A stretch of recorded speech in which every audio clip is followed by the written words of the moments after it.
So, hello everybody. We are going to start soon. And as you already know, this is the Artemis II crewed moon mission. This one is the brief update day number 5. And because there's like some slew amount of, how do I say, slew amount of activities here. So that's why I specifically chosen around this time and day. So hopefully you can understand and we can get this started, shall we? Okay, so yeah, I believe let's go and start now. We rather not waste too much time. Let's go. Okay, and I already opened my desktop audio here, so you shall hear some kind of call here and there from the Artemis 2 crew, between the Artemis 2 crew and also mission control center. So let's go.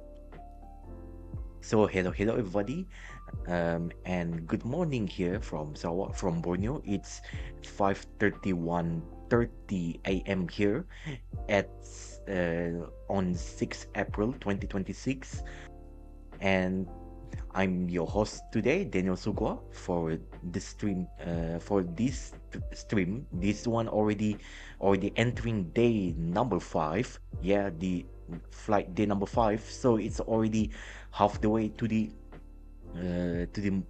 already half the way to the mission, and of course it's already exceeding. Integrity crew, Houston, we are having some discussions here on the ground and coming up with your forward timeline. We want to make sure you're not waiting for us and you are ready to proceed with visors closed when you are ready. Okay, and we are already in the flight day 5, already half the way. Troubleshooting one thing and then we'll be ready. Already half the way to the mission. Copy, sounds great to us. Thank you. And right now they already yesterday they already exceeded the 2/3 of the destination to the moon. And if I remember, by flight day number 6, which will be tomorrow, which will be tomorrow, it's going to be they're going to conduct the moon flyby, lunar flyby, if you would like to say. It's sort of like, there's like good analogy. It's like, try imagine you're going to the drive through of McDonald's, or literally any other fast food chain, or possibly any kind of like restaurant, where you just like, you order the food there. Okay, you're in that restaurant area, but you did not enter it. But however, you are in that area where you just like drive through, get some food, and then you grab some food, and you just go away after that and enjoy your own meal. So that's basically the analogy to that. So that's that, and I believe we shall go with here directly. This is the day 5. This is and I should just close the music. Houston, we're picking up in instruction 21 now. All right, so this is the instructions that they are doing right now. And so far, from the flight objectives, here, from what I can see, this one I'm using the website from created by Dutch Space. Yeah, so credit to him for coming up with this web app. So it's easy for me to actually get track, to actually get myself ahead of what they are doing right now. So currently on this specific set of mission, what they are doing is the Artemis II crew here. They are actually testing the suit. Okay, they are testing the Orion's crew survival system suit, with their detailed flight test objective checklist, the FTO. They are currently testing that. They are testing this this space suit, in case, let's say for example, if there's any kind of depressurization, sudden depressurization event happening, they have time to wear This that is suit. Artemis Mission Control at They Johnson will, Space Center in so Houston, so this Texas. is The what mission they're launch using, time of the 3 orange days, spacesuit, 22 hours. specifically the 3 Orion days one. counting You up can to see here. 23 hours. All right. The crew aboard the Orion spacecraft is currently in one of their main timelined activities for today. And it's slated That's to the OX last. suit demo. Oh OX yeah, stands for Orion Crew Survival System. Those are the orange suits you see the Oxy. crew in Oh, now. They're also the OCSS. suits that they wore on launch and that you'll see again in re-entry.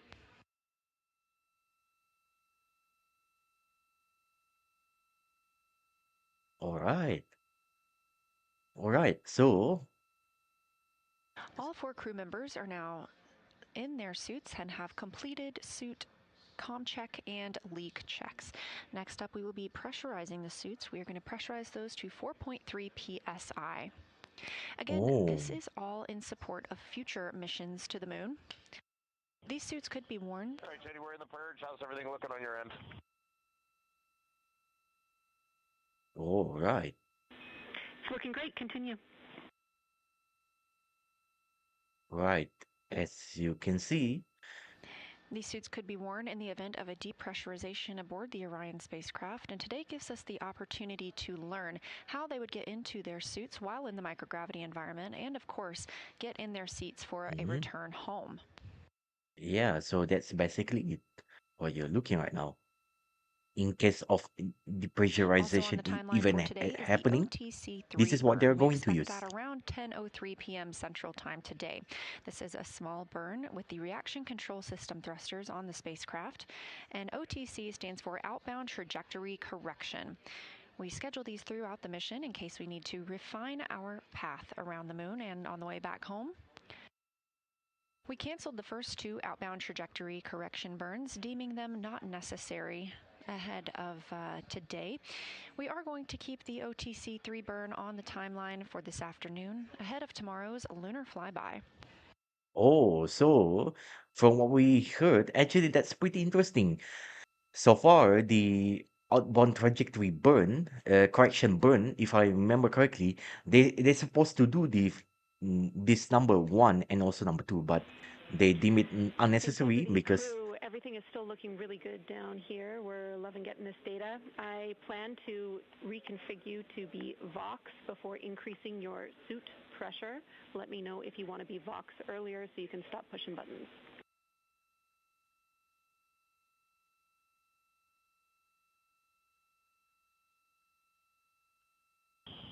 We'll continue in this mode for now until the pressure goes up. Copy. We'll let you know when that's about to happen and when we do a reconfig of your Vox. All right.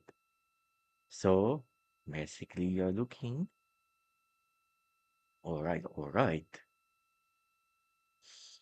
Okay. So, what do I say? Yeah, originally they intend for this mission to actually, if I remember, what they're supposed to do is that the outbound trajectory correction burn number one and two should have occurred somewhere around the flight day two, three, from day two until until until day four. But however, they just deem it unnecessary because presumably because when they see it, they realize, hey, we are still we are still on the way, so no, and it's still as precise as it can be, so no outbound trajectory correction burn needed for now. And apparently from what we heard, finally they will conduct their actual first OTC burn number OTC burn. It's going to be OTC burn number three.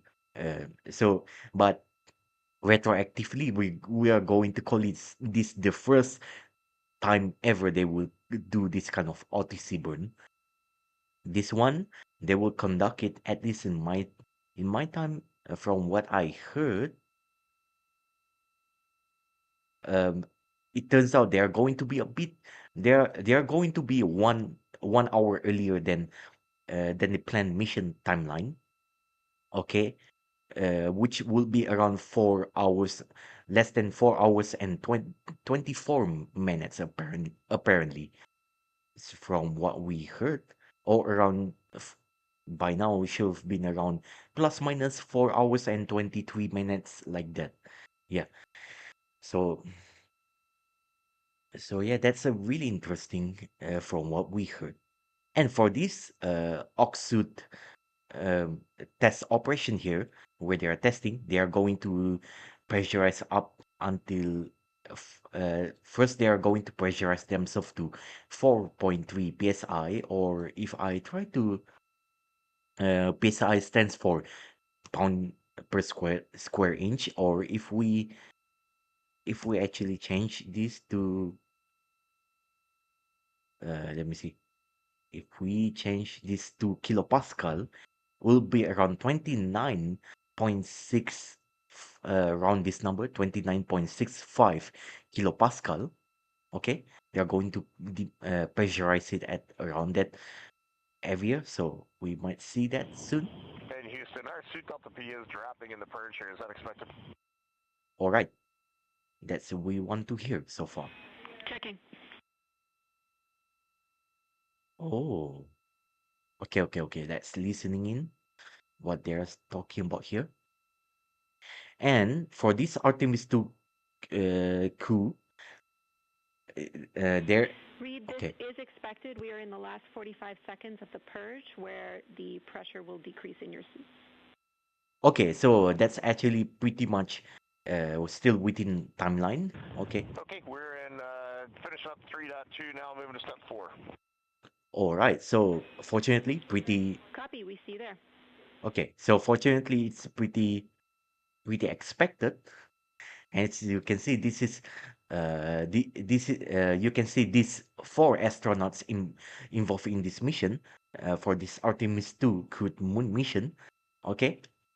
In no particular order, it will be Victor Glover, Jeremy Hansen, Christina Koch, and Christina Koch, and also Reid Weisman on boarding this mission.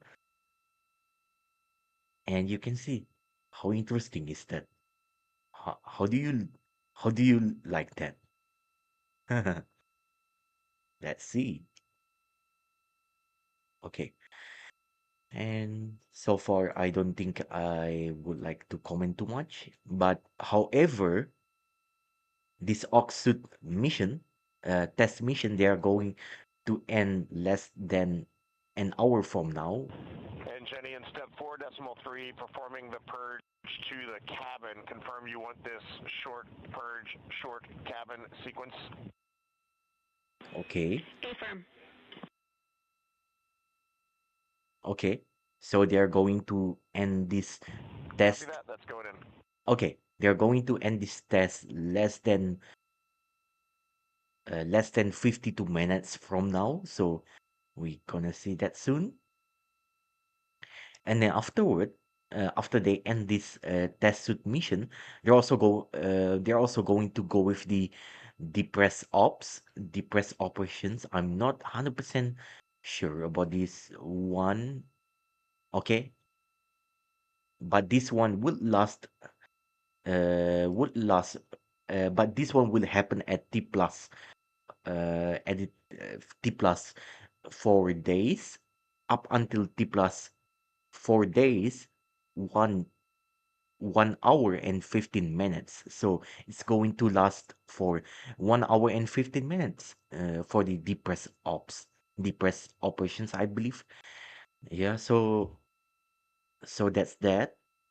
But afterward, for after the depress ops done for quite sometimes, we are not going to see any kind of activities. There are still some activities, but would not be very major. And then for this, and then afterward on that mission, it's going, yeah, and that on that mission as well, that I'm not going to cover for the rest of the flight day number 5. It would have been the OTC, the outbound trajectory correction burn number 3. That one is, despite number 3, it is the first time ever the OTC burns are necessary. So that one will happen at T plus 4 days, 3 hours and 28 minutes into the flight, which will happen soon at around 4 hours and 18 minutes from now. A little bit higher, but should be around that period. And then afterward, at T plus 4 days, 5 hours and 45 minutes into 45 minutes into the flight, until 2 hours after that, extended up until T plus 4 days, 7 hours and 45 minutes, crew pre-sleep, or could be a little bit earlier. Maybe they have a little bit more time, so they can prepare to go sleep way better than usual. Crew pre-sleep preparation will be conducted, and afterward at T plus and then simultaneously at the same time, while the crew pre-sleep procedure will be initiated, they're also going at T plus 4 days, 6 hours and 6 minutes, Orion Orion Integrity spacecraft will enter the lunar sphere of influence, or moon sphere of influence. At that point, they are going to be gravitationally pulled by the moon itself. So that's that. That's that. And afterward, at T plus 4 days, 8 hours and 15 minutes, they are going. The crew will finally go into sleep mode. They are going to sleep for 8 hours into the mission. Okay, and afterward, at T plus 4 days, 16 hours and 15 minutes later, after they finally wake up, crew post sleep procedure will finally continues. This one will last for 2 hours until T plus 4 days, Integrity 18 crew, 2 hours minutes left and on the 15 purge. minutes. All right. Oh, 2 minutes left on the We're purge. watching. All right. And they're still watching so far for the oxsuit pressurization. Yeah. Uh, depressurize the purge activities there. Not depressurization. What I'm talking about. Okay, so that's basically it. That's going to cover it for the flight day number 5. Like I had mentioned. Now afterward, we will see at the flight day number 6. This one afterward, I'm not going to cover that much, but I believe at some point of this flight day number 6, I will cover later on. But for now, that's only what I can tell for this flight day number 5. All right, and we are still looking at this one.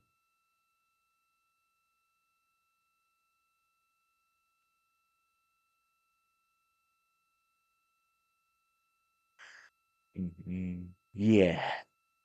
All right. And yeah, for now, my stream will going to last up until less than 3 hours from now, and afterward I will end the stream. Yeah, because I need to go. Yeah, I need to go for class, and unfortunately, there's no Easter Easter Monday holiday for now. Just need to follow some kind of rules and whatnot regarding the calendar holiday stuff. So that's that. So afterward, less than 3 hours from now, I will end the stream, and the rest of the mission we shall see that soon. For the brief update day number 6, but specifically it would be, yeah, it will be for, yeah, specifically it would be for this for rocket launches. Let's see if there's anything worth to Houston, we're cover. in 4.6, checking with you prior to proceeding. All right.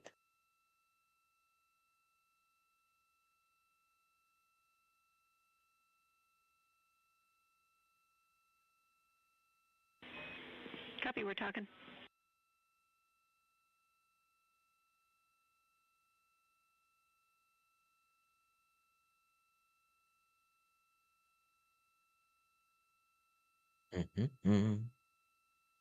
All right. And Integrity, we need a minute or two here to talk the forward plan. We expect to just take a couple minutes more, but I'll be back with you shortly. Let's sit tight for now, please. All right. Sounds good. Hmm. Nice, nice. That's what we like to hear. Okay, so sit tight and just chill. That's basically it. Just like this stream, yeah, I don't make it too technical. This is actually just more casual stuff, just to get you guys updated what the astronauts are doing.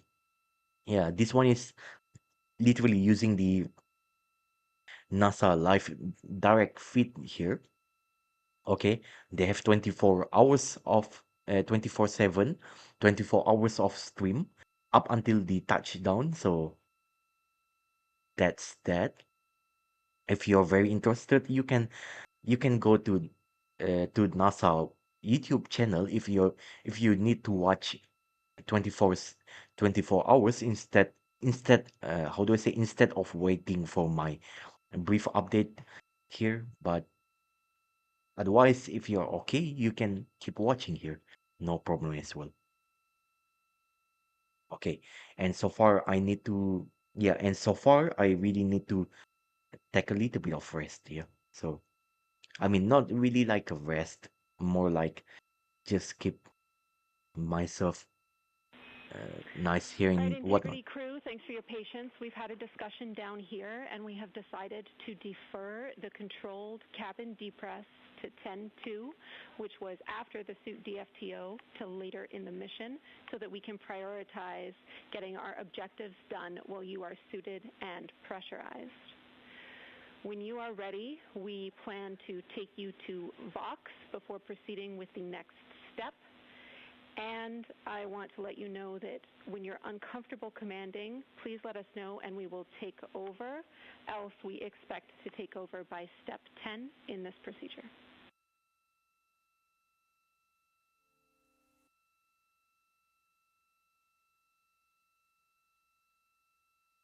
Okay, Jenny, sounds great, and we are ready for Vox.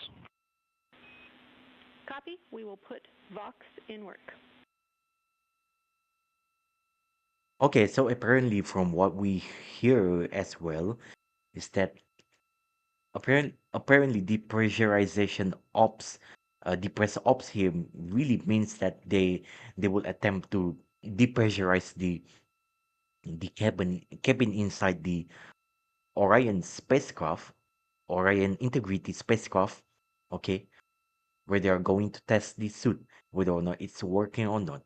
If it's working, well, it's fine. But however, if anything happens, the crew needs to inform the mission control center about regarding the problem, so they can see, so they don't have any problem whatsoever, so they can stop the operation before anything undesirable happens.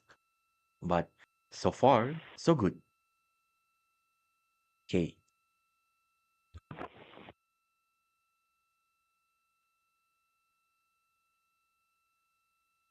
All right, Integrity crew, you are Voxed and go to continue with the procedure. Pick up in step 5.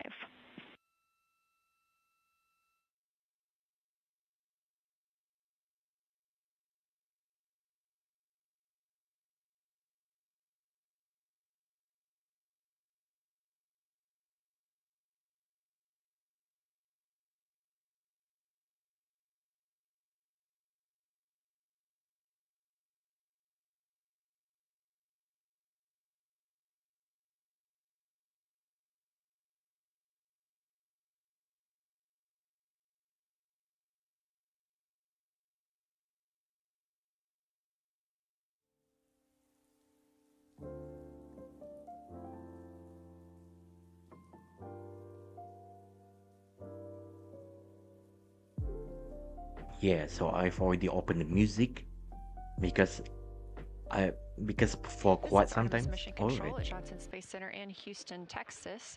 Currently, the teams on the ground are increasing pressure in the Orion crew survival system suits.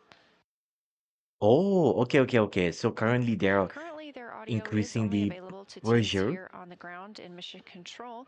We want them to be able to transparently describe what they are experiencing as they move through their procedures. Okay. So right now they are currently pressurizing the suit right now. All right. Interesting. Let's look at them. But it's okay. I think I can open the music. Let's relax and enjoy the flight.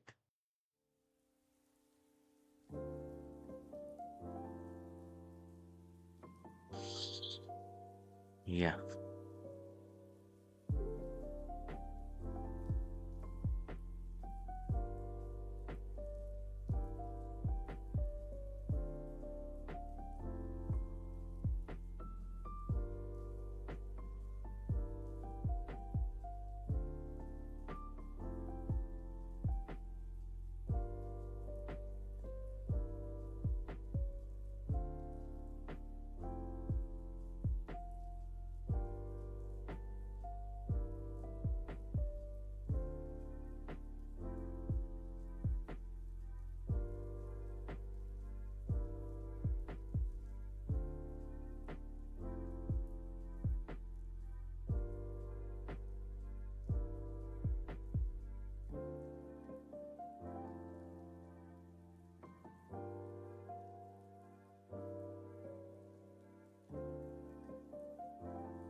As you can see, our 4 crew members aboard Orion are currently seated and, they are currently suited. 2 are in their seats. That would be Commander Reid Weisman and pilot Jeremy Hansen. They are stepping through the procedures of the Orion Crew Survival System demo.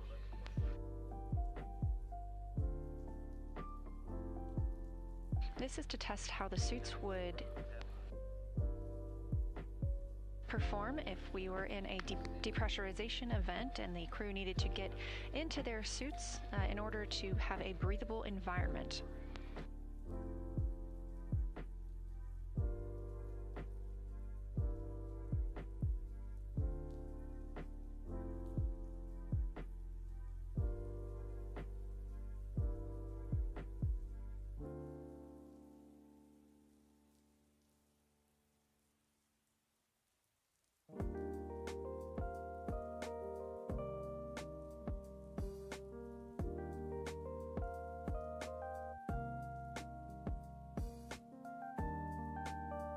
We did have good suit leak checks on all 4 suits, as well as communication checks. However, communications with the crew right now is only available here in Mission Control. We want the crew to be able to speak transparently about how they are stepping through these procedures.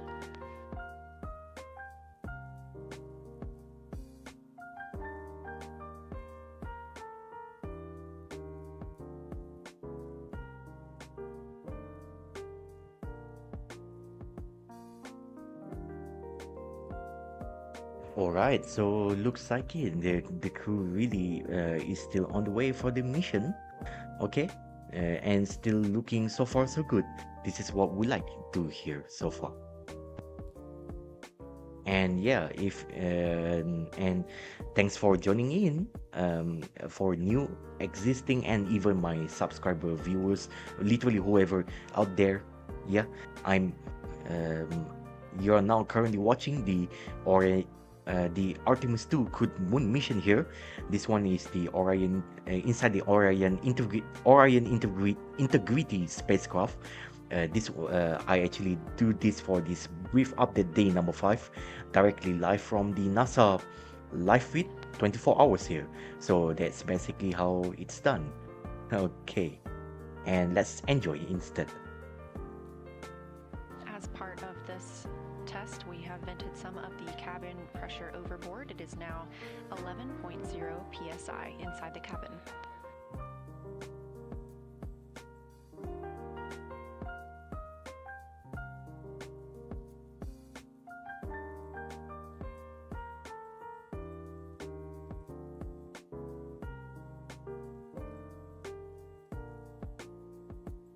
Currently, the cabin is pressurized at 11.1 psi and the suits are at 3.8 psi.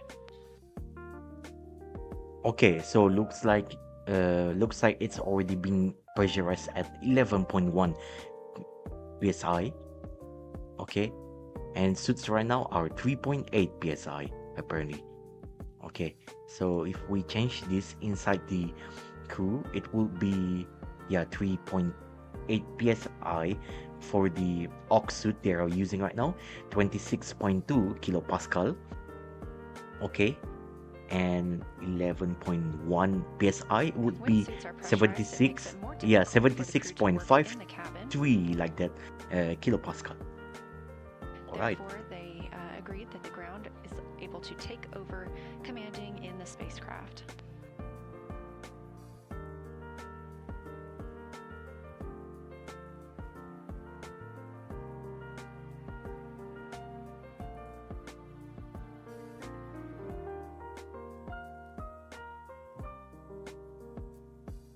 Okay, so I believe adding this music actually really works, and it actually works better than if I don't. Okay, yeah, I know.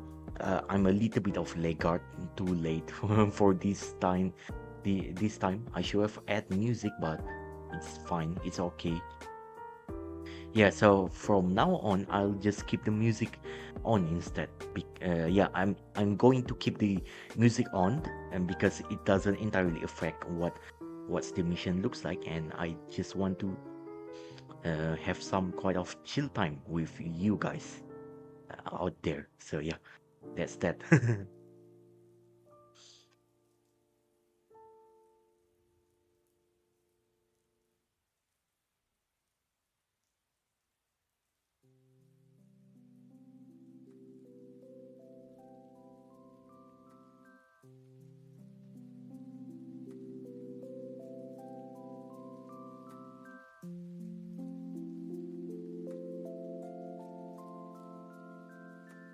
Again, today we are conducting a demonstration of these crew survival system suits. Now that the suits are pressurized, it can be more difficult for the astronauts to maneuver about the cabin. They are obviously also connected to umbilicals, which make another hurdle into moving around the spacecraft.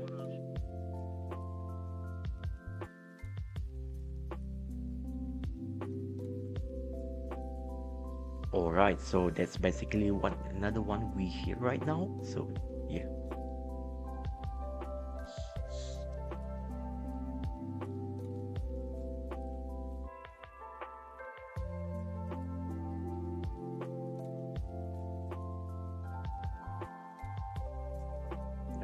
Yeah, so it's okay. Sometimes so sometimes my nose did not properly work.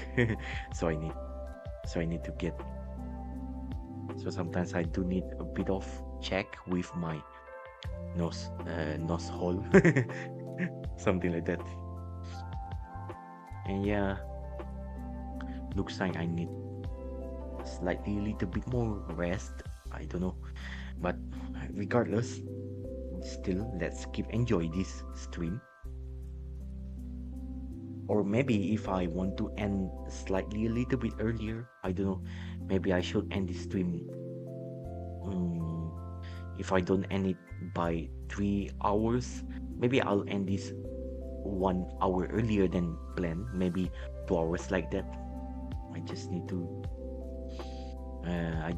a little bit of time to touch some grass, just to speak there.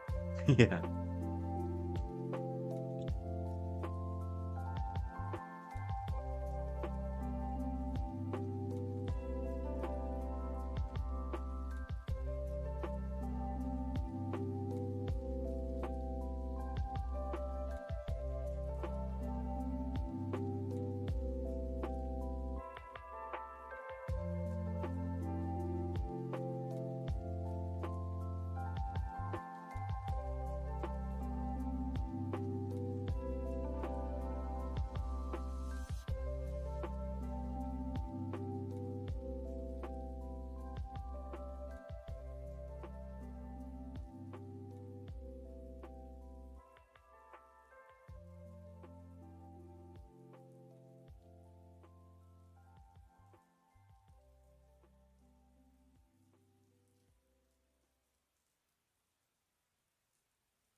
As previously mentioned, we are in the Orion Crew Survival System suit demonstration. The crew would need to get into these suits in the event of a depressurization of the spacecraft. They'd be able to stay in these suits for up to 6 days in a breathable environment. Pressurized suits, however, do make it a little more difficult to conduct tasks and move about the cabin. For this demonstration, the ground has agreed they will decrease the pressure in both Commander Reid Weisman and Pilot Victor Glover's suits slightly to help them get out of their seats and conduct some other tasks.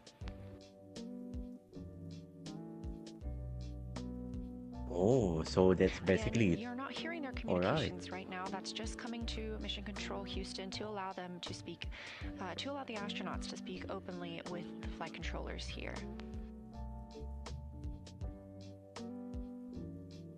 All right. So that's basically the reason why we don't hear that much. So this is just to allow the astronauts to speak it directly to the Houston and Houston in open and transparent manner. Basically, that's why we don't hear that much. Yeah, maybe because they rather not having weird public spotlight, so they rather just do this directly with the Houstons, and we don't hear that much, but it's okay. Or what? Or I don't know. Maybe I mistranslate this what I heard what I heard so far. I don't know. Hmm.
This is Artemis Mission Control, now 3 days, 23 hours, and 36 minutes since the launch of Orion atop the Space Launch System spacecraft.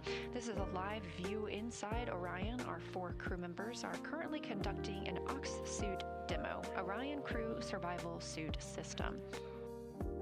These are the suits that the crew wears during launch and will wear again during re-entry, and they would have the opportunity to use these if needed during a cabin depressurization. Being in these suits would provide the crew with up to 6 days of a safe breathing environment. Being that this is a test flight, it's our first opportunity for the crew to get into these suits while in a microgravity environment. This is helping us prepare for future missions around the moon with Artemis, as well as for the end of this own mission when the crew will need to get suited up ahead of their journey home. Crew audio is currently only available in Mission Control Houston, allowing the crew members to speak extemporaneously with the ground control teams.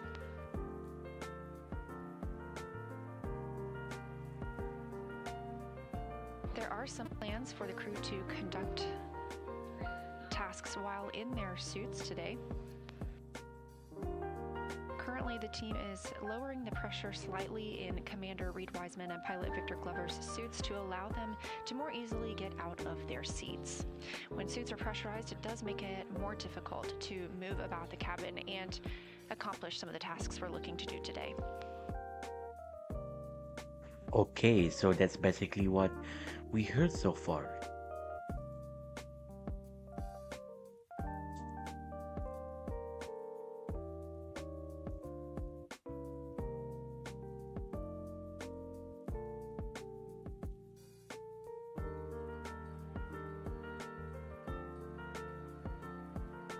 So for the pressure suit of Reid Weisman and Victor Glover already slightly depressurized to allow them to move easily, here and there. So that's basically why.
Here in Mission Control Houston, teams continue lowering the pressure inside Commander Reid Weisman and pilot Victor Glover's suits during this demonstration test.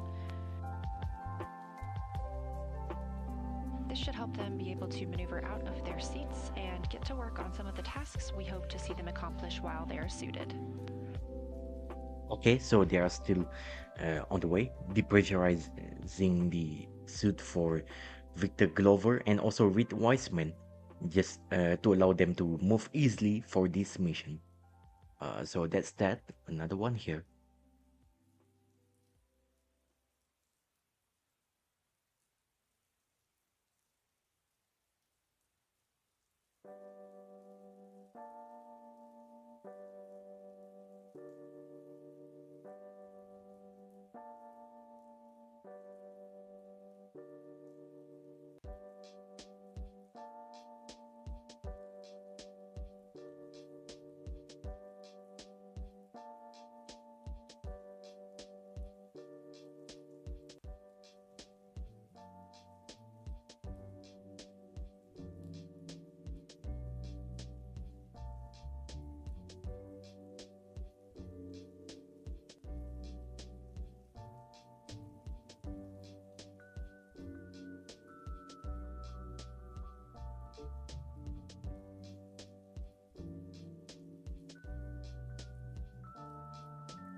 You're looking at a live view inside the Orion spacecraft.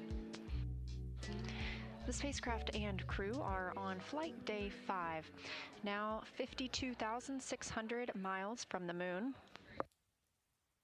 They are 223,909 miles away from us all on Earth.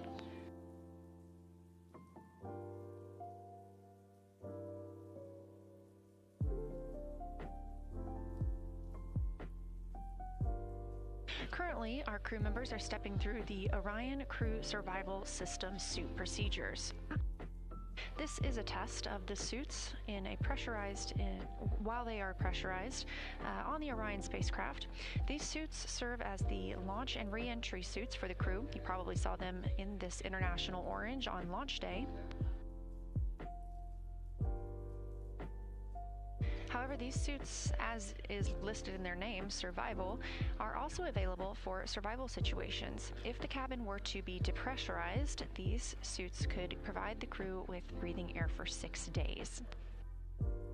This is a test flight, and so we are using this day as a test of these suits in such an environment. Now they are depressurizing Victor Glover and Reid Weisman suits just a little bit more to allow them to move out of their seats. When the suits are pressurized, it makes it more difficult to move inside the spacecraft.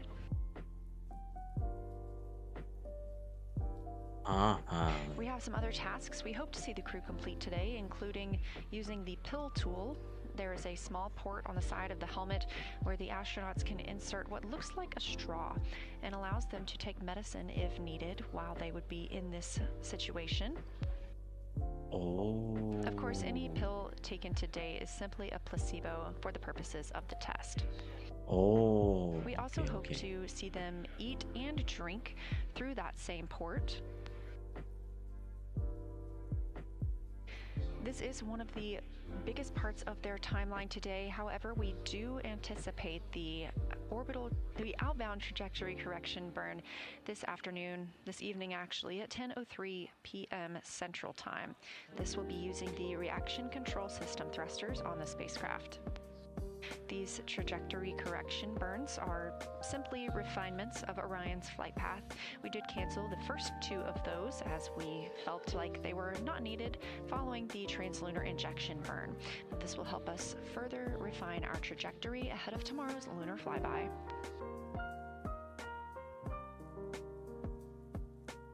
Oh, okay. So actually the same time as I expect there. So the outbound trajectory correction burn number 3, OTC burn number 3, even though it says number 3, it's actually the first time ever the actual burn will occur. That one will happen around 4 hours and 37 minutes from now. So we're going to see that soon. Crew communications So right yeah. now is only coming to Mission Control Houston as we are testing this out for the very first time. We want the crew to be able to share transparently what steps they are moving through and what they're experiencing while in these suits. Once this demonstration is complete, we will make sure to put their audio back on the broadcast.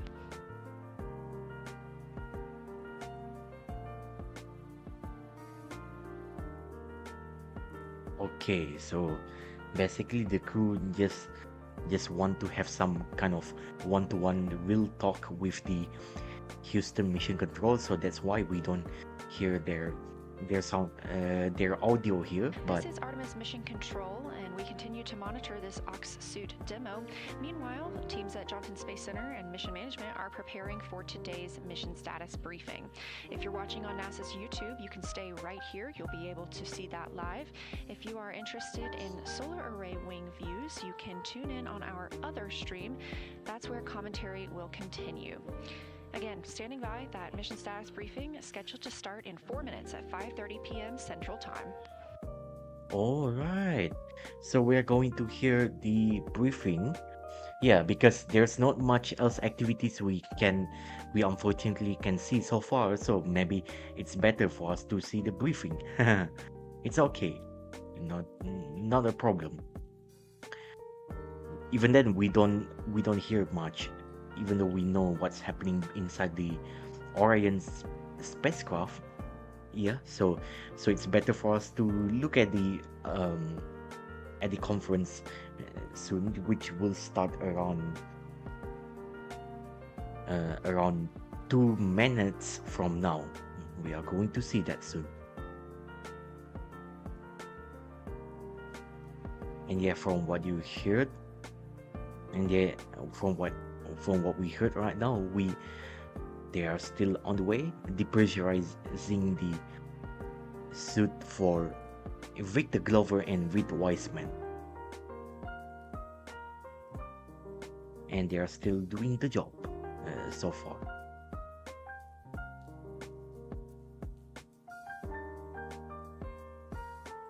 Okay. Let's see what's happening next.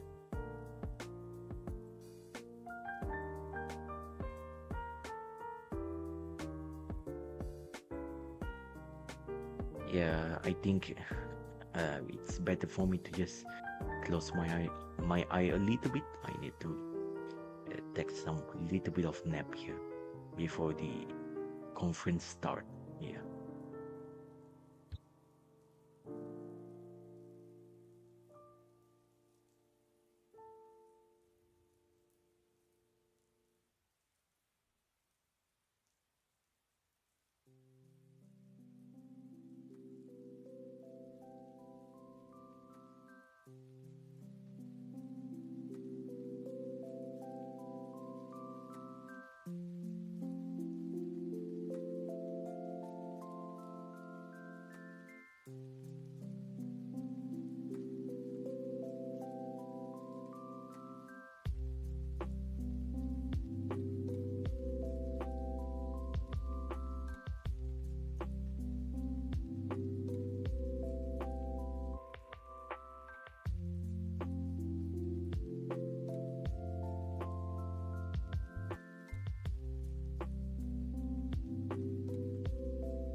Okay, so the conference currently starting. So let's see what we are going to learn. Artemis II will be the first time we put humans on this rocket. We're going back to the moon because it's the next step in our journey to Mars. We were always going to the moon. Pushing ourselves to explore is just core to who we are. That's a part of being a human. And liftoff. We shall return. Continuing to test out every bit of Orion. Coming back to Earth, 7 miles a second. When humanity sets big goals, we can bring together genius from around the world. You have the best people on planet Earth putting this vehicle together. That's what's up. To innovate for the benefit of humanity and to inspire the world through discovery. And here we go.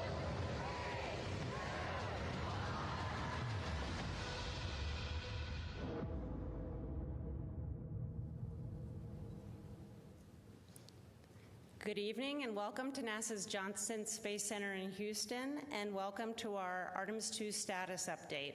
I'm Rachel Kraft with NASA Communications, and we're joined this evening by several NASA leaders to share an update on how the test flight is going overall as the crew gets ready to fly by the moon. They are Dr. Lori Glaze, who leads NASA's Artemis program, Rick Henfling, Flight Director for the mission, and Kelsey Young, Artemis II Lunar Science Lead. We'll have some opening remarks from each of our participants, and then we'll go ahead and take questions both here and in the room and on the phone line. And as a reminder to those who are joining by phone, you can press *1 to enter the question queue. And with that, we'll start with Lori. Great. Thank you so much, Rachel.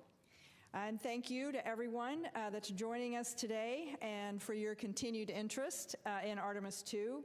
Our mission continues to go incredibly well. Our crew is healthy as we prepare and gear up to fly by the moon tomorrow. So they are still healthy. We're all nice. Extremely excited for tomorrow.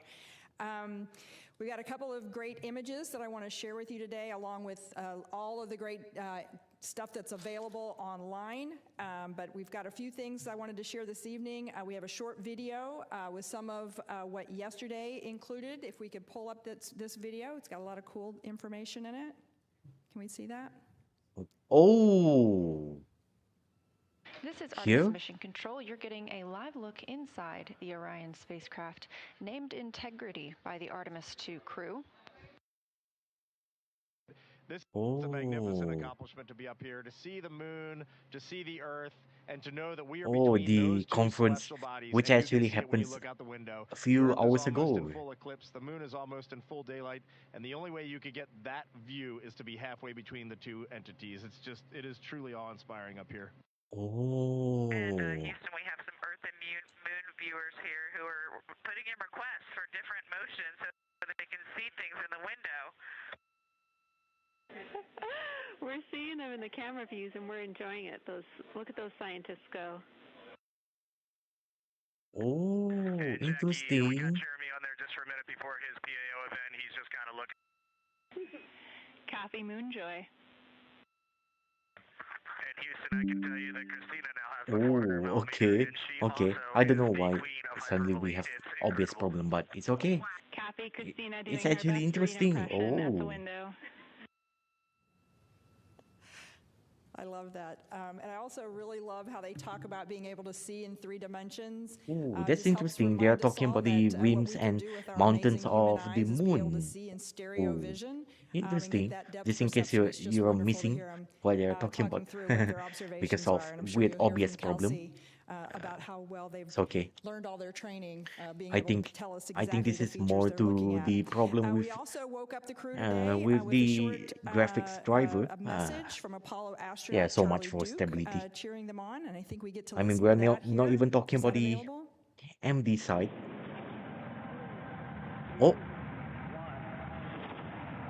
Hello, Reid, Victor, Christina, and Jeremy. oh, all This right. is Apollo 16 astronaut Charlie Duke.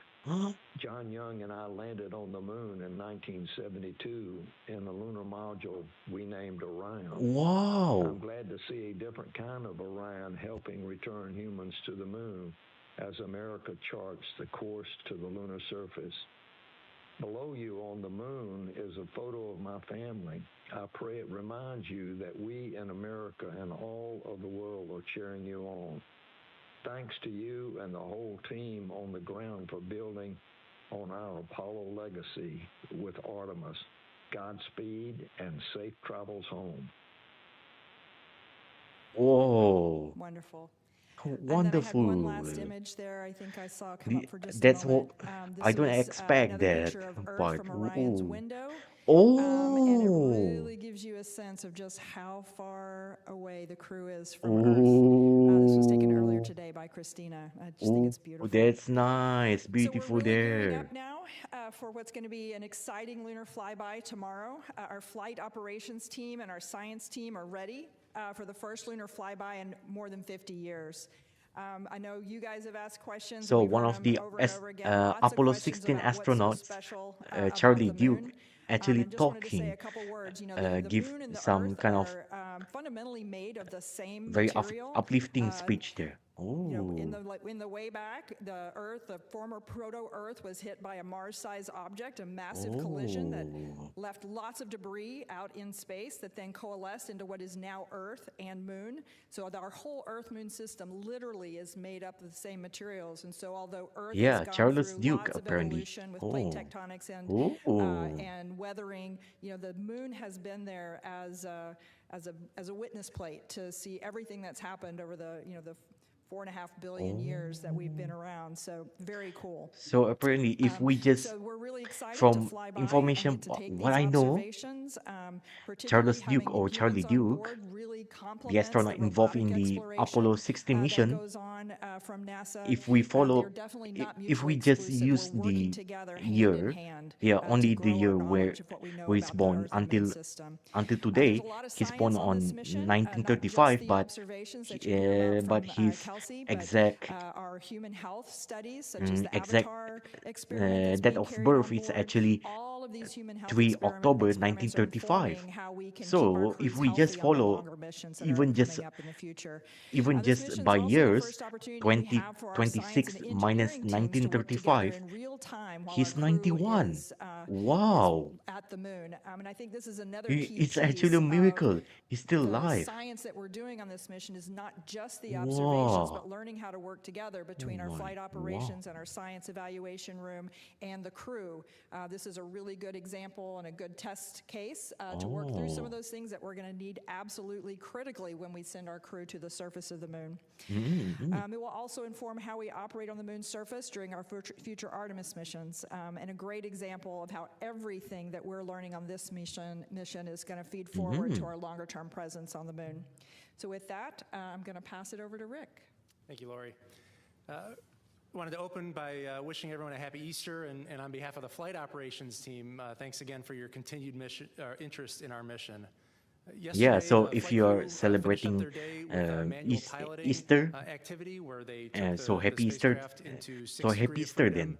3 degree I of don't freedom, celebrate it. and then we I mean, yeah. purposely deselected I a few mean, thrusters to technically, characterize the because performance of the spacecraft being with an some Adventist, we don't thrusters celebrate.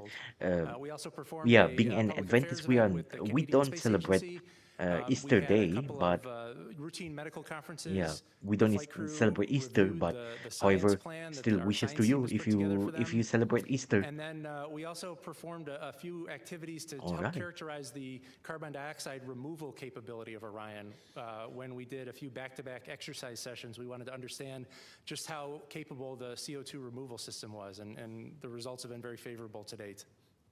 Today, the astronauts started their day with an opportunity to put their orange launch and entry suits back on. So carbon dioxide can suit, imagine that when you carbon put your dioxide orange, removal launch and actually entry works suit on, as in 1G back as in planned. Florida. It's a lot Nice. different when you try to put it on in zero gravity. And so we gave the crew a chance to practice that before they have to do it on entry day. And since the crew were wearing their orange suits, we also use this time today to practice a few contingency scenarios where they may, if they had to spend extended time in those orange suits, how would they practice drinking their protein shake or delivering medication? Yeah. How would you set up the How do you seats in actually Orion while you're wearing take the medication, suits? These are things that they would eat need to and do in a also drink contingency, using we the wanted to be suit? able to practice Yeah, these using the before, ox suit. if we In found case you don't ourselves in a know, scenario where we ox would need to suit do them. actually stands for Once we how do I finish say? the Orion suited Contingency. operations, we're going Let to me turn see. our Let me see. focus All towards right. trajectory correction That's too maneuvers. We're going to much. perform Yeah. the outbound trajectory Orion correction Crew maneuver Survival number 3. This is System actually going to be the suit. first one that we actually In do. case you want to know what We ox suit found that stand for. Orion was on such a pinpoint trajectory that we didn't need to do All the first right. 2 correction maneuvers. Yeah, The one you today see, that's we're gonna why. do later on is 9.9 feet per second. It'll take about 14 9.9 feet per seconds, second, which and it's gonna will be use the auxiliary around thrusters on the Orion service module. We have a few other medical conferences later today. Oh, no. We're going to do a demonstration of in-flight maintenance where we remove one of the 9 panels of Orion feet to demonstrate to- that you know, if yeah, we it needed would to be get back behind it one would of the be Orion panel, additional of Orion spacecraft three panels, around we 3 could do meters so per and maybe second perform a maintenance of activity if we velocity needed to. change, And delta then, while velocity the crew's changes, asleep, we're gonna or perform a demonstration on the ground using our precisely it would optical be comm system. We are gonna 3.02, increase the just to bandwidth to round 100 up megabits per that number, second using our 3.02 optical meters comm per system in our second. ground station in Oh, White Sands, New Mexico. they're The going to most increase the bandwidth using the exciting optical portion of the overnight hours optical here communication on Earth is system gonna be when ground Orion station enters there, the lunar sphere of up to influence 100 at megabits per 12:40 second. That's a.m. actually Eastern time.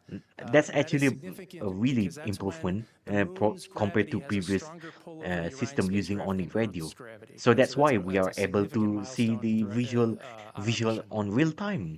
That's actually I also wanted to nice. comment a little bit about my console activities. I worked the past 3 days as the lead of the planning shift on console and mission control, and I just wanted to highlight the exceptional job that those teams are doing All right. a few hundred yards away here in mission control. The planning team is in charge of making sure all of the operational products are ready for the flight crew when they wake up in the morning. They're also in charge of executing some test objectives and activities to gather data on how Orion performs as it heads out to the moon. And I just wanted to highlight just what an exceptional job that team's been doing. And And one of the highlights of working the planning shift, we saw the photo that Lori showed a few minutes ago. We gathered around the console when we downlinked that image, and the planning shift is the group of about 10 people who get to see that image for the first time. So before any of the public got to see those images that you saw on social media, my planning team working the overnight hours while the crew's asleep, we were the first ones on planet Earth to see those images. Wow. So it's a pretty So special time. the I wanted to the end my remarks 10 with showing 10 a members video of the planning some crew remarks from our pilot, planning Victor Glover, which I thought planning was crew particularly team, poignant including and himself, worth repeating. And so actually let's go saw ahead the and play that image video. earlier before us public. Wow. In all of this emptiness, this is a whole bunch of nothing, this thing we call the universe. You have this oasis, this beautiful place that we get to exist together. I think as we go into Easter Sunday, thinking about, you know, all the cultures all around the world, whether you celebrate it or not, whether you believe in God or not, this is an opportunity for us to remember where we are, who we are, and that we are the same thing, and that we got to get through this together. Whoa. All right. Okay, And, that's something that we is the conclusion of hear my there. remarks. I'll hand over to our lead science All officer, right. Kelsey Young. Hard act to follow, both Rick and Victor. I will say, you know, I think the copy Moonjoy is going to be like my new motto, copy Moonjoy. Speaking of which, we are coming up on the flyby tomorrow. We're getting really, really excited to hear the crew observations. We've heard some observations, Lori highlighted them, from when the moon was much smaller out the window than it's going to be tomorrow. And even those observations had a lot of science value. That's already got our lunar science team churning in the background. So really excited for several straight hours of those tomorrow, and I'll talk today about what that's going to look like. In the last 24 hours since I was last here, our lunar science team completed the lunar targeting plan, which is essentially the plan, the piece of software that the crew will follow during the several-hour flyby. If you could actually bring up the screenshot of that lunar targeting plan. This is what's going to guide the crew's observations during the flyby. It is just a guide. They are the field scientists, and they are encouraged to, you know, go off book if what they're seeing in front of them really compels them. We've even built in targets specifically for crew choice, where they can really image what pops out to So they them. will And so target what you this see for here is what the crew will the be looking lunar at for the imaging, entirety you know, of the the moon flyby imaging there. tomorrow. You see on the left side a Right. list of sort of targets that listed vertically in the top left of the screen. Those are the targets in the timelined order Look at we're that. asking them to image them in. And they're in a specific order Look because at that. ultimately these targets trace back to our lunar science objectives. We have 10 lunar science objectives for this mission. All of them are covered in the targets in tomorrow's about targeting that? plan. How's And about they're in that? that order down the left side that you can see. The bottom left has the words that explain the significance of the target, as well as the prompts of what we're asking the crew to image and describe.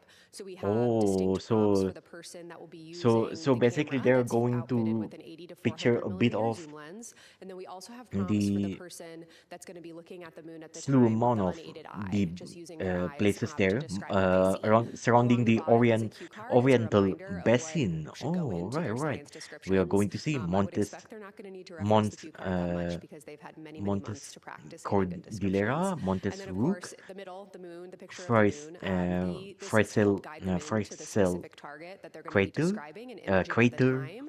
You see Hoof, specific oh, labels called out to Hoffman help crater, them, you know, provide Koof geographic crater, references for their descriptions. Lacus, And you also Lacus see the Veris, previous target and the Maunder next target crater, highlighted in different colors. Petit So this crater, is the piece of software that and the crew will also be looking at. And if you go to the Oriental next picture, annular Rick ring. referenced So yesterday I don't know that how one of do the I properly activities that the pronounce crew this. did I yesterday don't know. was to review that plan. That's Just weird, totally oohed and weird awed way in for the me to science pronounce, evaluation but room when we well, saw them studying hopefully that's in acceptable by you Orion. guys. So there is Victor Glover studying the lunar targeting plan on his tablet, his crew tablet. All 4 crew had time to study that yesterday. And Yeah. we'll also have a little bit of time to review it tomorrow morning. Oh. Got some questions yesterday on how the crew trained, so I just So wanted they to have show a their couple own images tablet to to highlight that. So tablet the first image to is actually actually when they got the flight-like hardware, the 2 oh Nikon to cameras that actually will do that. form the Oh, basis oh, of oh, the bulk of their flyby tomorrow. And we actually put visualizations of the moon at the right distance away from them in a facility over in Building 36 here at the Johnson Space Center, and actually had them practice giving descriptions and taking pictures. We actually did that several times with them. And if you go to the next chart, all right, all we right. also put This is them about the in and geology near the stuff. Orion Oh, mock-up, the medium fidelity mock-up we have here at the Space Vehicle mock-up facility here at the Johnson yeah, Space Center, crater. and actually had them What? get What even inside of talking about Orion and crater? actually look out the window at a Crater. giant Oh, inflatable moon crater. globe Oh, hung from the whatever. ceiling, so they could practice that physical Ah, choreography they whatever. needed to inside Yeah. of Orion before their flyby. And so All the right. last thing that I'll end with is actually showing a video that I showed yesterday. So if you can play Crater. that, this is tomorrow's What are you even flyby in talking 60 about? seconds. What a weird So accent what of tomorrow will mine. look like is a roughly 5-hour period where the crew will be observing the Like illuminated this. surface of the moon. Let's see. In response Let's to the see. question I got yesterday, the 2 Apollo sites they'll be able to see here at the beginning are the Apollo 12 and 14 landing sites. As they progress through the several-hour period where the Oh, moon so is this is how the illuminated, they'll flyby continue would to work through look that targeting like. plan. Yeah. Again, each target is Yeah, based look on at our lunar that, man. science objectives, and they'll be able to see how the moon is changing throughout their time observing it. They, of course, will have a period that you can find the exact timing on NASA's websites, and we have it Okay. here as And well, then where at that there's a loss of point, signal that this after one is Earth the disappears loss from of view and signal. before it reappears in Earthrise on the other side. Okay, and They'll then continue their science and then will observations appear during that again, and time. then it will Then, of work again. course, That about one an is hour later, we have this 40 really unique minutes, opportunity to 40 observe minutes an plan eclipse from the vantage point of LOS, Orion, where the loss of sun signal. disappears behind the moon from the vantage point of the Integrity crew, and they'll be able to observe the solar Oh, corona, but right around sunset and sunrise. They'll also be able to oh, take pictures of several planets that will be visible in view. oh, That oh. includes Earth, of So, course, also, of course, Mercury, there's going to Venus, be Mars, and imaging of the Saturn. They'll also be able to look solar for potential corona, Earth the shine sun effects, which is corona as well, literally the and also illuminated Earth even the shedding planets. glow onto Okay, the near side Mercury, of the moon. Venus, We've got a jam-packed plan for them Mars, tomorrow, and and it whatever is ultimately all it traces to our under the science sun. objectives. Thanks. All right. All right, we'll now take questions. We'll begin here in the room. We'll also take some from the phone. A reminder, you can press *1 to get into the question queue. Please limit your question to one at a time, and let's wait for the mic to come around. We can start here with Jackie. Mm-hmm. Hi, Jackie Waddles, CNN. Question for Kelsey. I understand during the flyby they're going to be focused on that Oriental Basin, but we've also heard about the importance of these precursor missions to a landing Yeah, about scouting Oriental possible landing basin, locations. yeah. I know that the overarching premise here is to establish a base on the South Pole. Can you talk a little bit about what the crew will be looking for in terms of gathering data for those long-term goals? Absolutely. So that is one of our all science right. objectives, actually, Let's listen is in. past and future landing sites. And so, like I said, they'll be able to see, in terms of past landing sites, Apollo 12 and 14. They'll also be able to, kind of on their transit from near side to far side, be able to see Reiner Gamma. That's a target in their lunar targeting plan. That's a really exciting sort of lunar science unknown, a big question that's actually driving Eclipse landed mission there, where we'll actually land scientific instruments on the surface to evaluate this really unique feature. And then moving to the far side, of course, we are going to have eyes on the South Polar region. Because of the illumination that they'll experience tomorrow, they'll only be able to see kind of the edge of the South Polar region in the South Pole Aitken Basin, but it will be a target for them to observe what they can see along the Terminator. Oh. Okay, Tarek, go ahead. Okay. What the other things that might they can see? Apollo 12 and 14 landing site as well. All right. I'm curious what the pace is Oh, going to be it's like from space.com. for the Oh, crew all right. on the way in, and for your team in the operations room, and how you make sure that everyone is staying focused and yet kind of in it for the duration for, I guess, all of the different phases of the flyby. Yeah, what a wonderful question. Thank you. All right. So Nice. we actually did work on that kind of choreography and mental loading with the crew. And so we initially, months ago, started with targets at a cadence of only 5 or 6 minutes. That was pretty fast. And it didn't really allow them time to kind of like settle into the observation. What we've already seen from their observations so far in flight is that the longer they look at the moon, the more their eyes adjust and the more they're able to discern. So we wanted to allow time per target for them to settle into that observation, because ultimately that's going to deliver the most science. So the quickest time per target tomorrow will be roughly 8 minutes, and some of the targets, which are kind of crew discussion focused, are longer, on the order of 20 minutes. They Oh, some of the targets will be 20 minutes, but on average it will be 8 minutes for them to actually lock in and image some of the places, especially around the Oriental Basin. Just like I tried to mention, but with how do I say with questionable pronunciation of myself. In the middle Well, of each it's not block, really so intended, Reid and Jeremy you are know. at windows 2 and 3 I'm observing the self-aware moon. on that They part. actually swap who is doing the imaging and who is doing the unaided eye descriptions. So they're really able in this first big 5-hour chunk to really mix it up and work through the targets kind of one by one.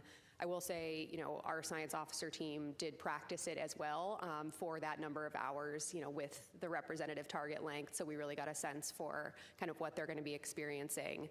And then they do have kind of an hour break in the middle where the vehicle actually points back to its bias tail to sun attitude before pivoting back for the eclipse. So it's kind of like a little lunar science mental break. I also want to highlight something Lori said earlier, which is that we have lunar science objectives we want to tackle with So this the mission, tail but will this is the actually first mission, facing right? the And we really sun. want to learn about, So kind of the like that in choreography case of you all of want this between the ground in team simplest supporting word. all the way up to the All crew. right.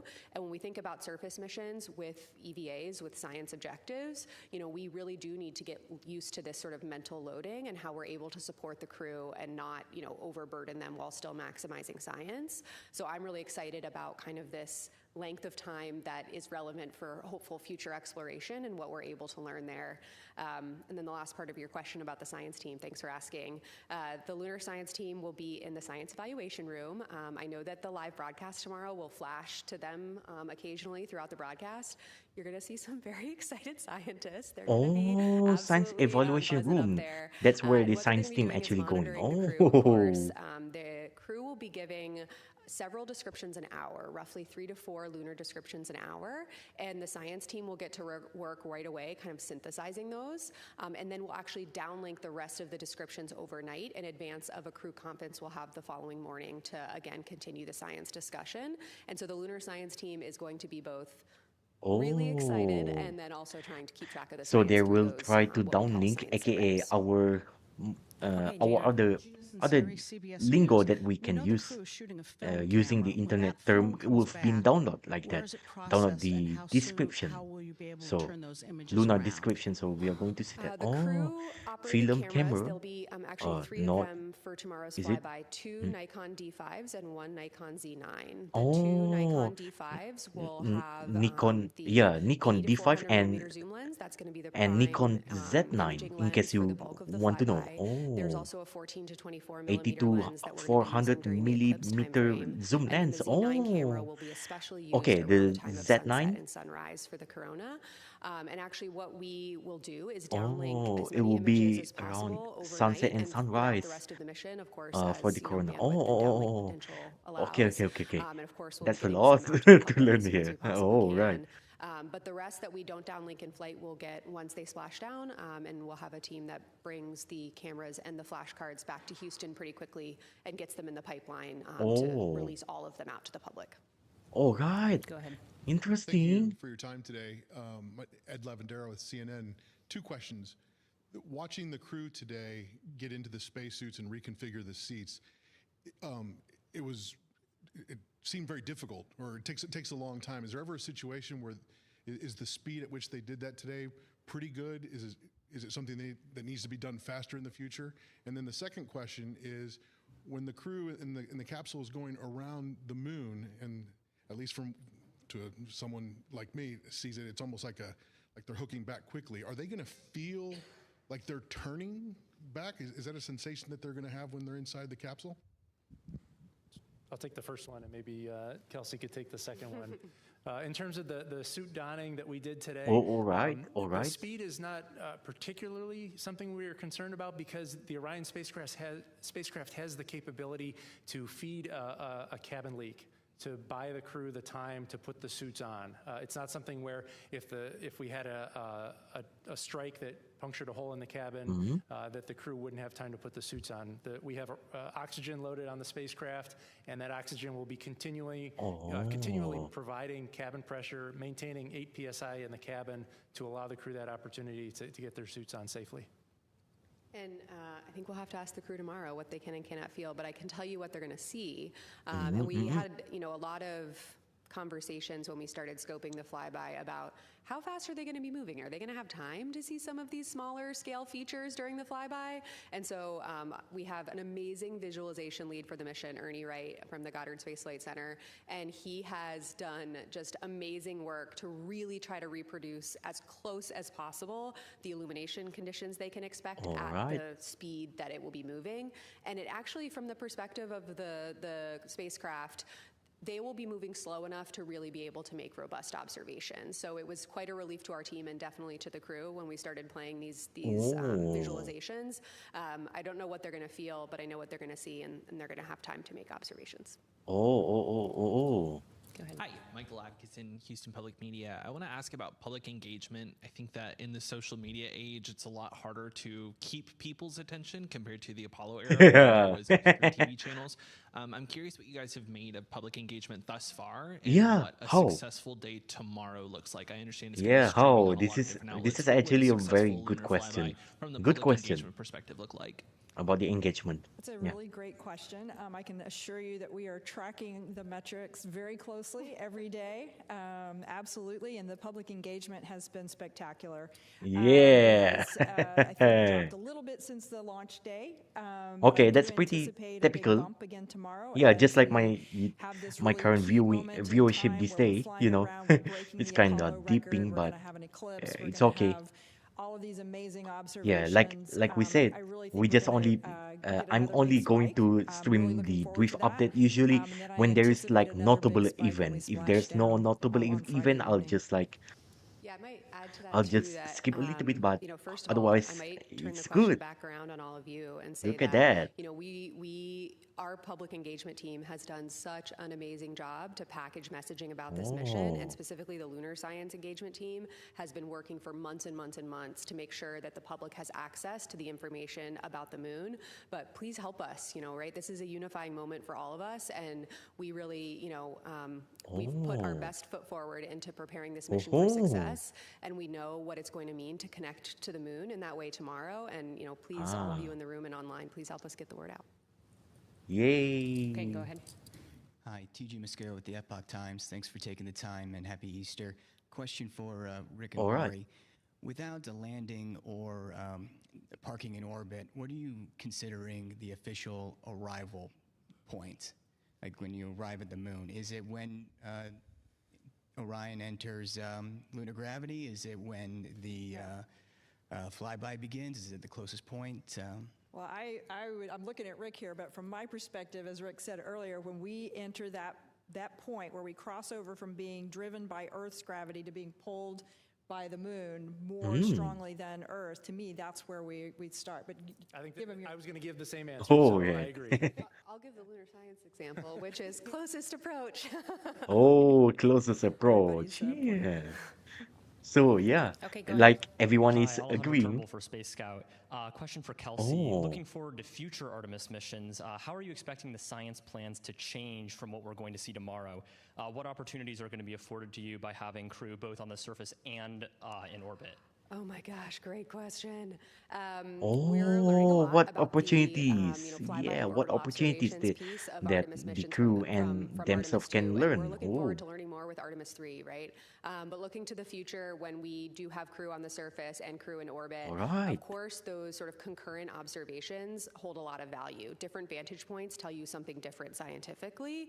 Yeah, and yeah. having So that that's sort of what we orbital view hear as well. from Orion, from an orbiting spacecraft, around the time when the crew is on the surface does enable these really important contextual observations, especially that orbiting crew that's going to be farther away is really going to be able to say, these geologic processes influence the landing area, and that's going to help us tell the story of the science of the mission, and ultimately could impact what type of samples we're asking future crews to collect. And for the payloads that we deploy on the surface, let's provide that landing site contextually in where they landed on the moon. So basically, to give them some geological context surface science and about from what's concurrent happening, observations. and also for let's take one from Ken, and then to we'll guide go, the to the next phone for a few. Artemis Hi, mission John later Chan on from for New York this one. Times. A couple questions Oh. for Kelsey is following up. So you said they're going very quickly over the far side. Do you know what the maximum speed is relative to the surface, and just sort of following up on what you all will be doing down here. I remember a media tour last fall. You had this wonderful table that you'll be seeing, having interactive. Will you be giving feedback to the astronauts or follow-up questions, or you don't want to interrupt them what they're doing? Great question. Do you know I don't know the I do not. We'd have to check on that and get We'll back get to you. back to you. Yeah. Yes, the science evaluation room is a really exciting room. We worked with Mission Control to develop this unique flight control room for the mission, specifically with science in mind. It's not a traditional flight control room that has, typically like rows of consoles where disciplines are plugged in with their teams. Scientists like to talk, and they like to talk over Yes, airwaves. So we've this allowed is for that in the correct. science evaluation room. And what you're referencing here is a beautiful smart table where you can actually, and it's a touch table, right, where you can, put up data of the moon and zoom around different areas of the moon to kind of follow along with what the crew are doing. But we will be engaging with them during the flyby, of course, with the exception of the time when there is that planned loss of signal. And we do plan to be following up on their observation. So again, these 4 people are absolutely ready to give scientifically valuable descriptions, but more brains can help, hone in on nuances of the observations that they're making. And so we have allowed time for crew discussion where all 4 of them at the same time will be discussing some scientific question. For example, I believe the first one tomorrow is the near side, far side transition and looking at color and albedo across that transition. They'll be discussing with each other, and I've heard them in simulations, one crew member will say something and the next crew member will say, oh, actually, I saw it this way, and they're actually able to really have elevated science discussions. But we do plan to have that interaction from the ground as well, based on what the science team in the science evaluation room is seeing and hearing from the crew. We'll be able to have a bit of a science dialogue. We have enough hours in the flyby where we'll be able to have a back and forth, which I'm really anticipating is going to enhance science return because we have this amazing back room of lunar scientists and geologists ready to help provide support. And it's super high tech. I can back her up. I've been in there. It's so cool. You'll get to see it. Lunar scientists and geologists. Okay, we'll take several from the phone now, and we'll start with Jeff Faust Okay, with let's Space hear News. this one. Good afternoon. Question for Rick. We heard yesterday at the briefing about a mystery smell whose source wasn't identified. It wasn't a cause for concern, but I don't know if you have any updates on whether that smell is persisting and what might be causing it. Thanks. Sure. Good question. We have been trying to correlate the smell and the crew reports of the smell to a particular event or a changing configuration of the spacecraft. We have a number of heaters that are located near that area of interest, and there's nothing about a heater cycling that we can correlate to the smell. There's nothing about the usage of the toilet that would cause an increase in the concentration to cause a more acute smell or a more mild smell. So right now, there isn't any root cause identified as to what that source is, but we're continuing to proceed with the mission and the use of the toilet nominally. All right, so not 100% sure where these is smells from coming, Stephen Clark with Ars but Technica. not a concern, and they are not very sure where's My the question is probably for Rick as how well. actually You mentioned how the it checkout actually tonight appears. of Right. the optical comm system on Orion. Has that been used thus far in the mission? How is it performing? And also, if it checks out and you're able to get to that 100 megabits per second downlink, will that kind of expedite the downlink of some of the photos we're expecting from tomorrow? Thanks. Sure. Yeah, the optical comm system has been performing really well throughout the mission. We've used it throughout all of the lunar transit. We have 3 sites where we downlink data. We have one in California, one in White Sands, New Mexico, and then a third site, which is kind of a test and a target of opportunity with the Australia National University in Australia. And we've been able so to there's stream 3 video live sites. to All that right. site All as right. well. And yes, if we can get the bandwidth increased to 100 megabits per second, that will absolutely help getting imagery and data from the spacecraft down in a more timely manner. Okay, we'll go to one more on the phone and then come back here in the room. The next question is from Sana Pashankar from Bloomberg. Hi, thank you so much for doing this. A question for Dr. Young. Obviously, it seems like an enormous amount of thought and effort and scientific considerations have been put into preparing for the lunar flyby. I was just wondering, when did the lunar science team at NASA start making preparations for the flyby? Did it start like when the astronauts were selected in 2023 or after Artemis I? Yeah, thanks. Yeah, thanks for the question. Not specifically for Artemis II, but for Artemis science operations in general, it's been a number of years that we've been preparing and integrating with flight operations. I will say flight operations has been incredibly welcoming. I think it's a testament to the fact that, science is one of the fundamental pillars of Artemis, and, specifically for Artemis II, Rick and Judd and Jeff have been nothing but, really, really welcoming, knowing that, of course, our destination for this mission is, of course, the moon. Specifically for Artemis II science preparations, we did, actually start working with the crew pretty quickly after they were selected, more in a classroom training environment, but that did kick off the discussions for our team about how we wanted to develop our science objectives given the mission profile characteristics as we learned more about that, about how the mission profile was evolving. And so that enabled us to really jump off on establishing our science objectives and, with me being selected as the lead for the lunar science for this mission, I was really able to build out our amazing team pulled from several different NASA centers, experts in lunar science, geology, visualization, geographic information So that's systems, basically what they at the Johnson do. Space Center, who So as soon as the Earth Artemis observations from the International Space crew Station already that are actually selected, responsible for they developing they that basically gorgeous got lunar trained targeting plan. instantly. And so the Yeah, plans they for they the they got flyby profile as they we're got going to trained execute it instantly. tomorrow All right, probably really ramped interesting. up in earnest just over a year ago. But prior to that, there was a lot of work going in with the flight operations team for integrating our new science officer console into mission control, as well as building out the science evaluation room. Okay, we'll come back into the phone, or pardon me, to the room. Irene, and then we'll go to Tom. Thanks. Irene Klautz with Aviation Week. For Rick, a couple of flight operations questions. First is, which two astronauts attempted to don the suits quickly, and how much faster did that happen compared to the nominal donning? And on the manual flight demonstration, did the exercise today complete all the, or maybe last night, sorry, I've lost track of days. Did that complete all of the manual operations that you're expecting, and what have you learned so far about the nuances of Orion's handling that you want to kind of continue more studies on post-flight? Thanks. Of course, thanks for the question there. As far as who donned the suit rapidly, that was Reid and Victor, and then Christina and Jeremy donned it in the quote-unquote nominal time frame. The rapid donning was attempted to be done in about 15 minutes, which is pretty swift.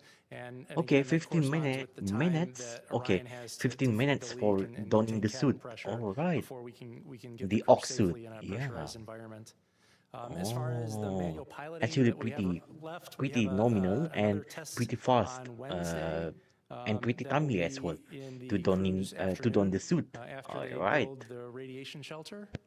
And then finally, with respect to the handling qualities, I sat in the back of Mission Control during the proximity operations demo. I had just worked the ascent shifts, but I couldn't stay away, and I had to watch.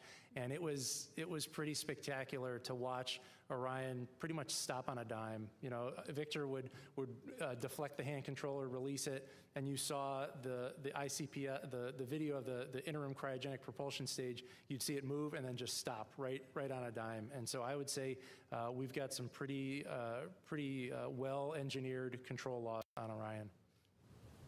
All right. So Hi that's guys, also Tom another one Costello that with NBC you News. hear. Thanks for so many great news conferences.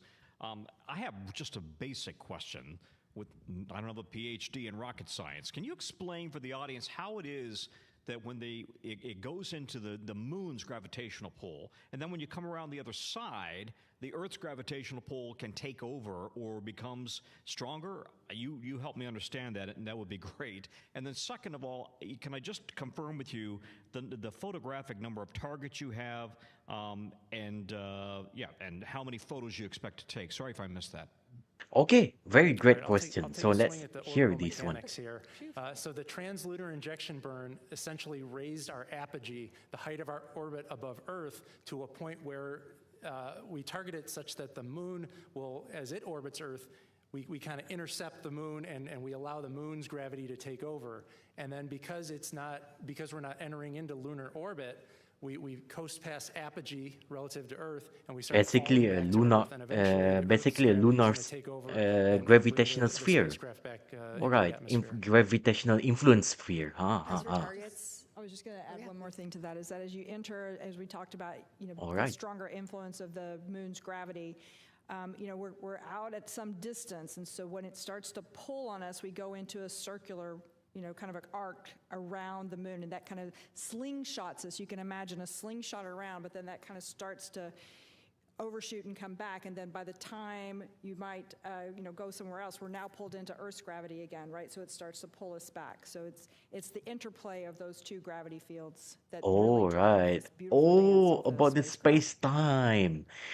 Space-time, relativity, Einstein's relativity kind of stuff here being played around. Right. Hopefully tomorrow morning. And in case you want to know, that's actually one of the origin. How do I actually got this notable space-time event naming? Yeah, because of that kind of stuff. Studying too. As for number of pictures, it's a great question. The only way we can kind of make a guess at that is from the mission simulations we've done on the ground, where they're taking pictures of not the real moon. I have a feeling that the real moon is going to be a bigger draw. I would expect thousands of pictures that the crew themselves will take. Yeah, it would have been thousands. Not 100% sure how many thousands, but could be a little bit more. Back to Will Robinson So Smith yeah. after that. Hi, Emily Martin from CLA's Fast Friends. Thank you so much for doing this. I was wondering, which specific science questions do you hope this flyby will will answer? The Apollo samples ultimately answered the question of the origins of the moon. What do you hope those data gathered by these human eyes will answer? And also, I was wondering if you are planning on taking a photo of Orion with LRO, if it's even feasible. So on the Okay. That's a good question. Taking a photo of Orion with LRO, yeah, Lunar Reconnaissance Orbit satellite still orbiting around the moon. The lunar targeting plan does actually address that's all actually 10 interesting of our question. objectives. But as for the ones that I'm most excited about, I am really excited for, our number one priority objective is, color provinces and albedo, right? This is something that human eyes are just incredibly good at teasing out nuances about. Albedo, something to do with the brightness of the brightness regarding brightness of light of the materials. Yeah. That's basically it. Will allow them to understand morphology and texture, and therefore origin, process and origin. I mean, you heard even from farther away, Reid say yesterday, I can see much more topography around Tycho than I could in the visualizations. As he's getting closer, he is seeing that 3D effect start to realize. And when they get even closer and they have that sort of extreme flyby profile over a number of hours, they're really going to be able to tease out that dynamic between topography, surface texture, morphology, and color and albedo, and how and if those things overlap. There are some targets on our targeting plan where that's specifically an objective of, do you see a correlation between color and topography? And a negative observation, not seeing it, is a science result, right?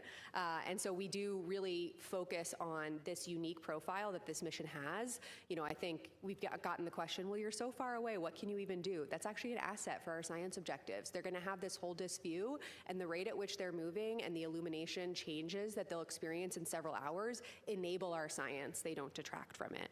As for complementary observations, yes, we do plan to have complementary observations with the Lunar Reconnaissance Orbiter. We also have other complementary science investigations, including citizen science here from scientists on Earth who are going to be looking for impact flashes or new craters that are forming on the surface Oh, of the moon, just all like right. the Artemis II astronauts will be looking All for. So right. lots of chances for coordinated Interesting. observations, and you can bet we'll be putting out information about that, especially the Lunar Reconnaissance Orbiter TIES post-mission. So in Will, case and then we'll go back to the any more phones for a additional couple of activities additional happening around questions. the Thank you, moon, Rachel. Will Robinson Smith with Spaceflight Now. Thank you so all the for Artemis II taking the crew time can today. take a Couple look to about Rick, that if I may, about the the OX information. All demonstration. right. Please correct me Space if I'm flight wrong, now. but it All sounded right. like at one point there was a plan to lower the cabin pressure in Orion. Can you talk about when and why that changed? And then the life limit for the astronauts Oh in the yeah, about suits the we've heard depressed is ops. 6 It days. supposedly should Can you go into happen, some but detail about why? what the life Oh, limiter is for that? I mean, obviously the crew is now within 6 days nominally of returning to Earth, so if they needed them, they've got that latitude. But can you just go into some explanation about why the 6 days, what creates that bracket? Thank you. Sure. You're correct that we are planning on decreasing the cabin pressure in Orion. That was always part of the plan. As we look forward to future Artemis missions, we expect lower cabin pressures when we perform dockings to other spacecraft. And we want to be able to evaluate Orion here on Artemis II to understand how it performs at so it's still in the 10.2 plan, pounds per square inch, fortunately. pounds per square inch atmosphere, so that when it docks to another spacecraft, we quickly equalize pressure. As far as the 144-hour constraint, that is tied to the oxygen and the ability to supply oxygen to the crew. Those tanks are only so big, and they were sized for that contingency. Okay, we'll take several questions from the phone. Okay, Next up another is question. Jackie Mogensen from All right. Scientific American. Hi, thanks for this. I was wondering, on the lunar flyby, I understand that there are a number of things that the astronauts have been training to see, but I was curious what you would say are kind of the wish list items of what would be really cool to see but are not a guarantee. Thank you. Ooh. Okay, You know, I would think, great question. honestly, Yeah, a big great one question. is just the amount of color they're going to be able to see and where and when they see it. Again, you know, negative observations, not seeing something is science. That is something we are learning. So I think we have a lot of questions about where and how subtle color hues will pop out to the crew. You know, we have guesses, of course. We have educated guesses based on what we know about the lunar surface, especially the far side, which haven't had, you know, human eyes on it before. But we don't know what to expect. We've provided guidance to them on where we think the best places are to, you know, make those observations, but this is exploration, right? And while we have imagery, amazing data from orbiting spacecraft, it's these nuanced observations that we're lacking. And so, you know, this is discovery, right? And we're asking questions that we don't always know the answer to, and that's, you know, some of the value of what these Artemis missions bring. Next up is Marcia Smith with Space Policy Online. Oh, okay. Thanks so much for taking my questions. One question I think is to Rick, and could you just clarify about the toilet situation? Have you permanently fixed that, or is it that every certain number of days or something you're going to have to turn the spacecraft towards the sun in order to make sure that that vent doesn't freeze?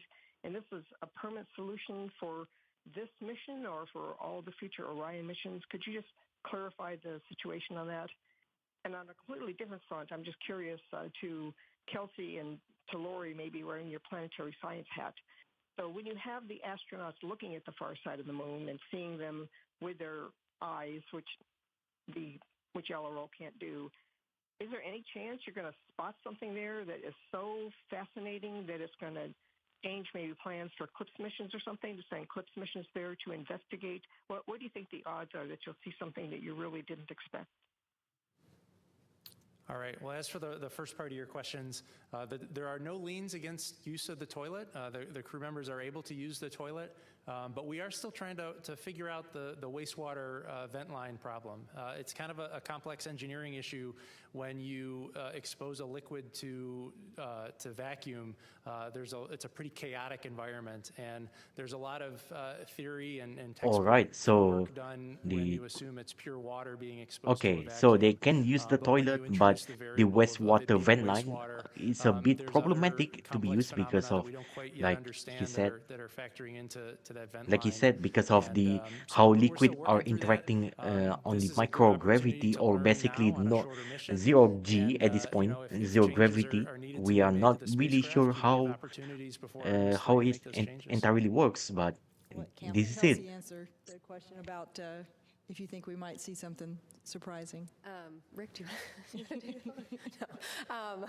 You know, I think, you know, of course, we don't know what we don't know. And there's a reason, you know, I think your question kind of hits at the heart of why we explore, right? I mean, we can send reconnaissance missions to the bottoms of the ocean and to the poles and to Mars and to the outer solar system. And, you know, I like to think that planetary scientists, you know, are pretty good at their jobs and pretty good at outlining plans of what they think we will expect to see. But we in the science community like to talk about multiple working hypotheses, right? You know, we take all available data and we form these different hypotheses, and we make a plan to go address and buy down those hypotheses. And so do we have guesses about what they're going to see on the far side? Yes. Do I have solid confidence in exactly what they're going to see? Absolutely not. That is why we, you know, why we send people out into the cosmos to explore in the first place. And so, you know, I think it's important to remember that, you know, what the crew are going to do tomorrow is the first step in this exploration. And I think it's important to remember that, you know, we don't always know exactly what they're going to see. We have lunar reconnaissance orbiting spacecraft data of the surface. We understand, you know, what it's made out of. We understand the topography, but we don't know what the crew are going to see in these specific illumination conditions from a scientific perspective, and that's exciting. It's part of the exploration mission. It's one of the main charges of the Yeah, spaceflight so agency. basically there are some parts that are still unknown in terms of the observation.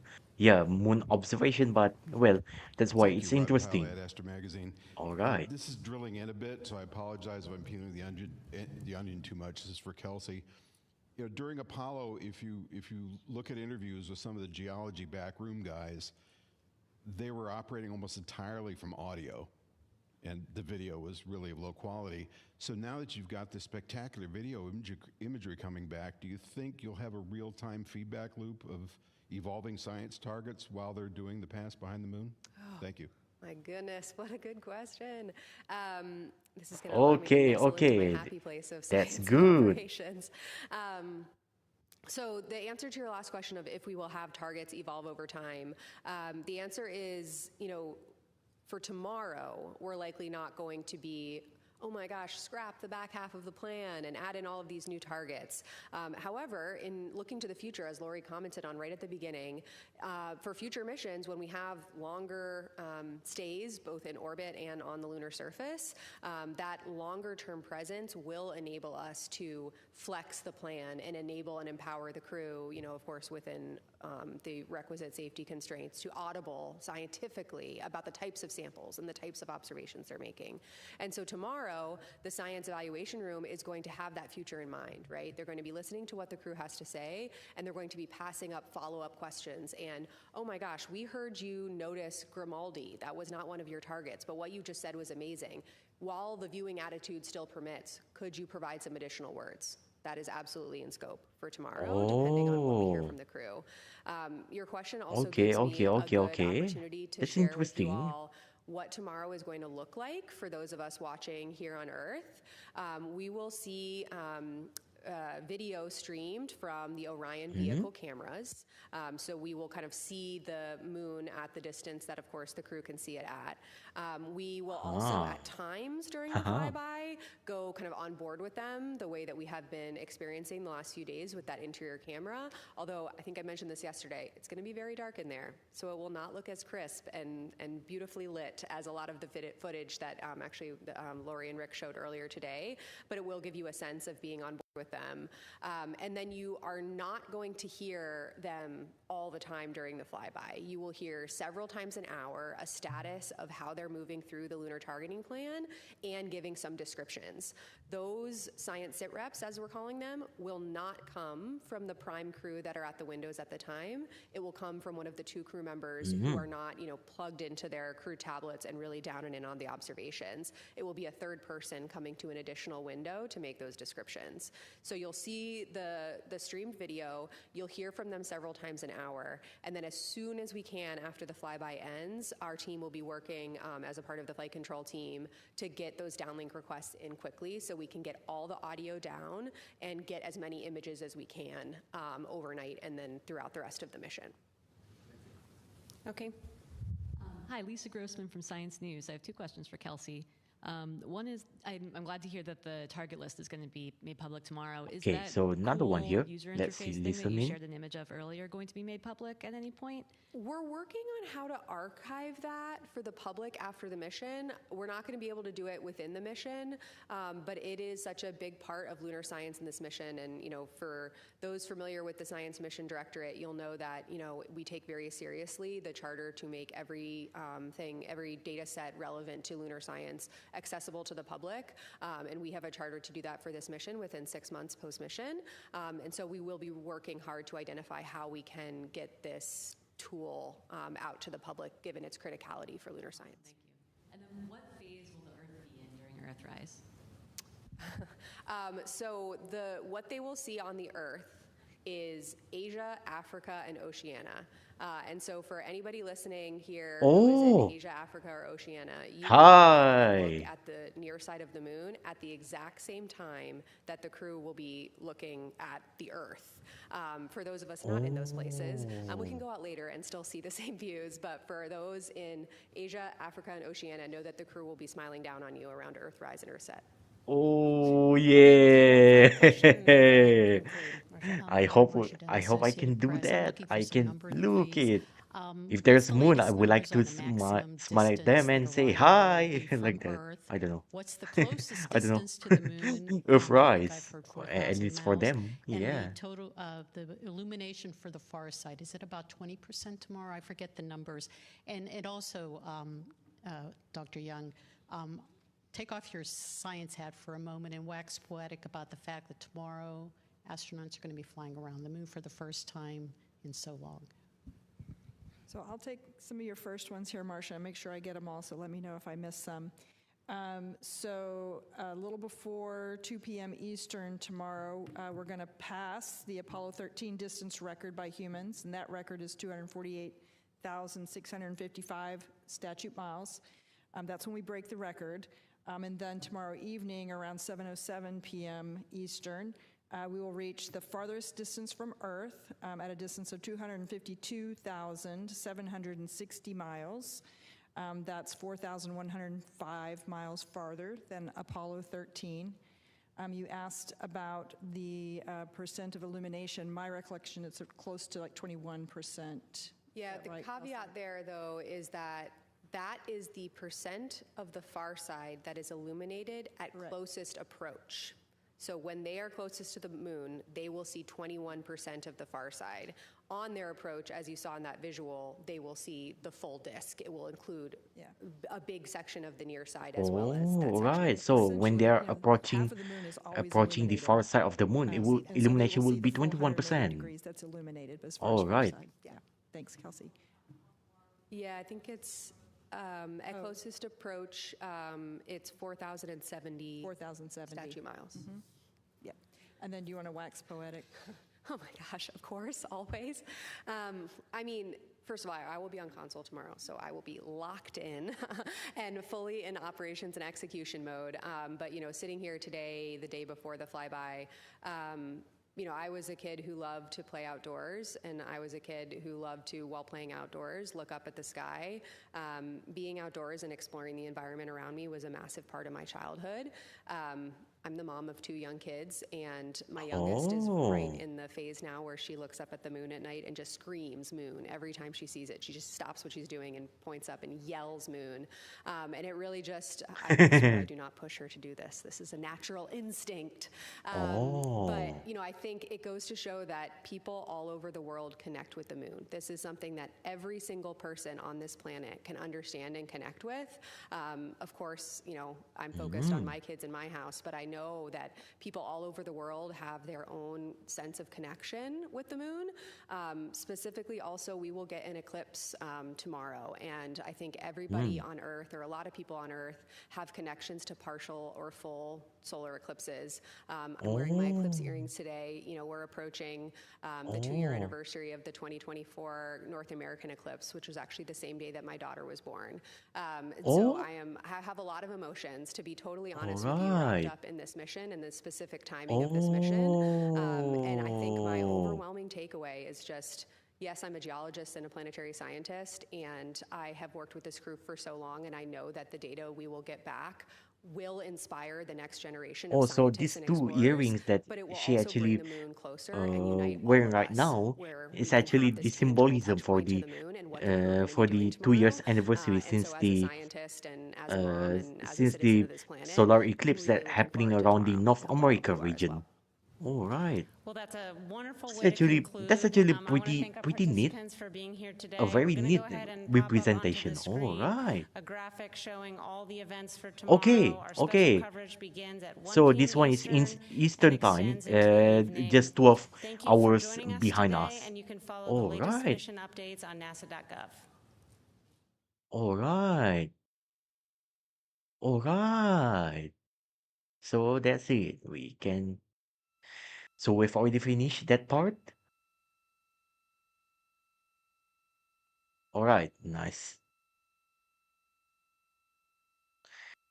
And I guess. Okay. And I guess because quite a bit long for the depress ops to begin. So I think it's also This is Artemis quite Mission Control at appropriate Johnson to Space Center in Houston, end the Texas. stream Mission elapsed later. time for the Not Artemis going to II be that flight long is 4 after this. days and 58 minutes. This is the Orbit 1 team monitoring all of the systems aboard the Orion spacecraft. All right. So this is it. The crew aboard the spacecraft is wrapping up the Ox Suit DFTO, the Orion Crew Survival System Suit Demonstration Test. All right. So already wrapping up the Ox During suit this test, the crew operation. got into their All right. suits, and two So of I them think got this is into the their depressed suits. ops right now. This is the first time the crew has gotten suited while in microgravity, and we also pressurized their suits. Integrity Houston, we do have big picture words to pass for you, and we see ourselves coming up on a longer LOS here. So please give us a call when it's good to pass those words on to you.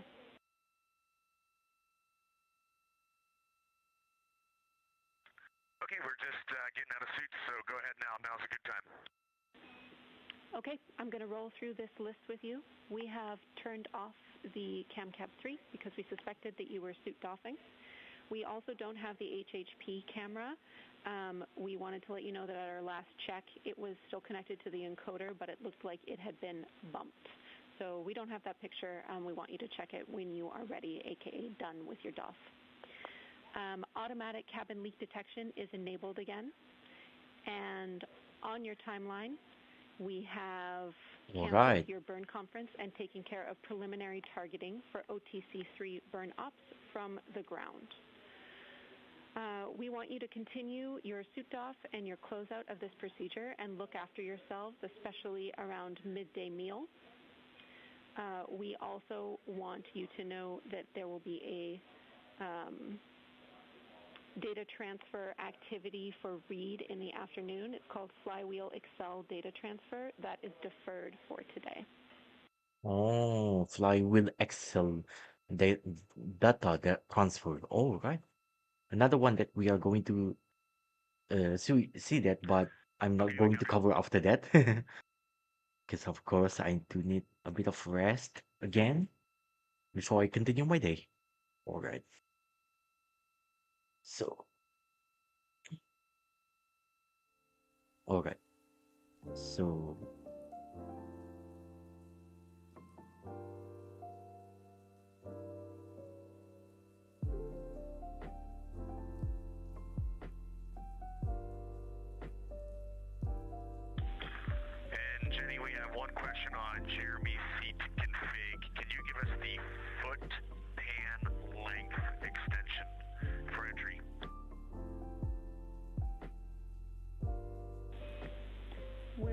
on that. I'll have it for you in a minute. While I have you, I want you to know that soon we will have some calls up to you to perform, likely on the SIP, which will get us back into a good vehicle config after souped off. I'll be back in a minute with that setting for Jeremy's seat.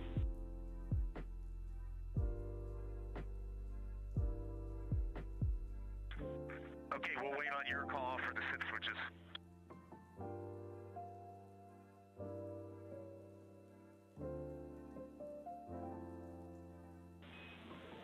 Copy, and Jeremy's psi position is 5, and if you're talking about the CAF extension, that is fully extended. It should read 6.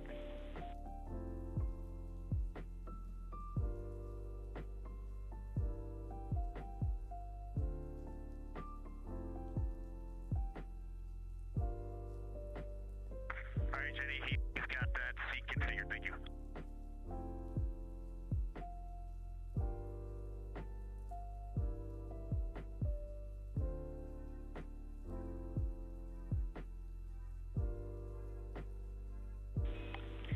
Finally, one more for you, Reid. If you did not use mags today, we would like you to save the unused mags.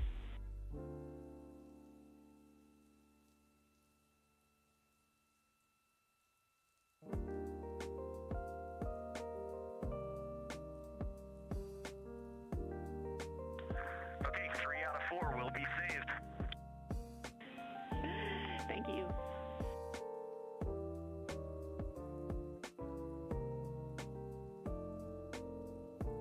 Okay, so right now from the distance from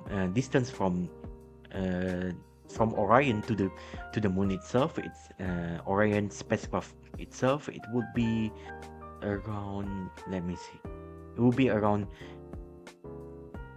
80,564.0506 kilometers, and for the velocity,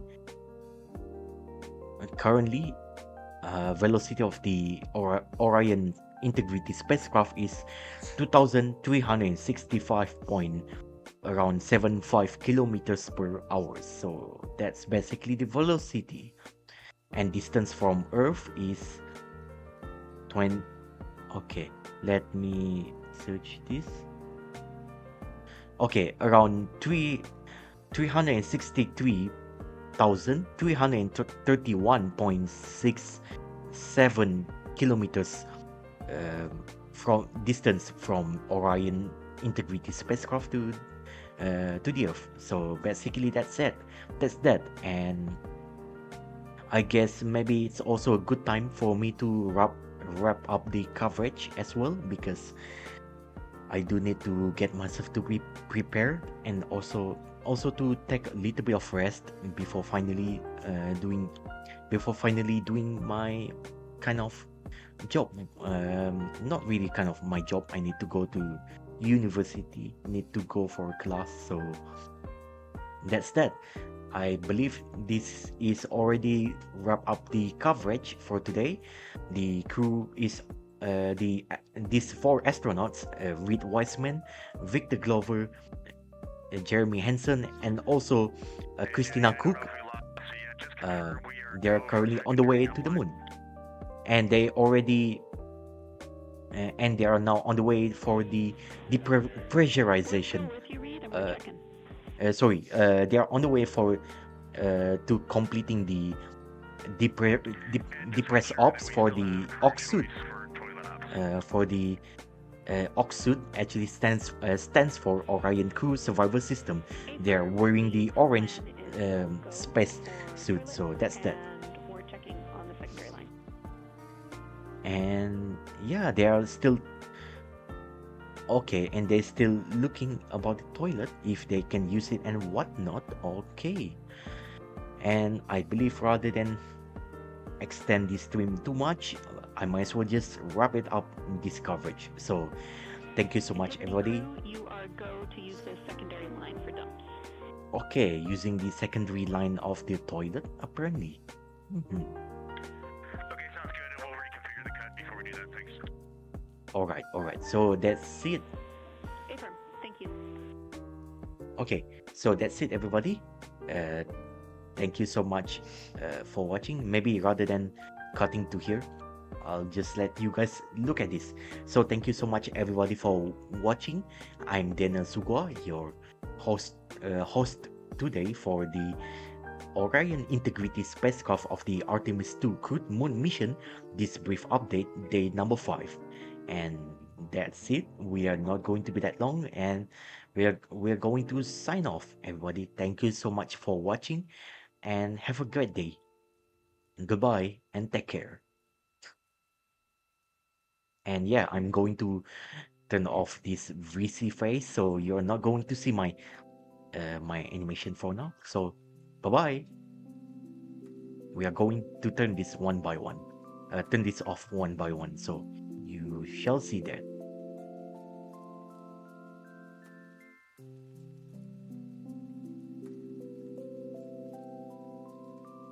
This is Artemis Mission Control. The spacecraft now less than 50,000 miles away from the moon. Again, we are excited for lunar flyby tomorrow, the first time we've sent humans around the moon in over 50 years.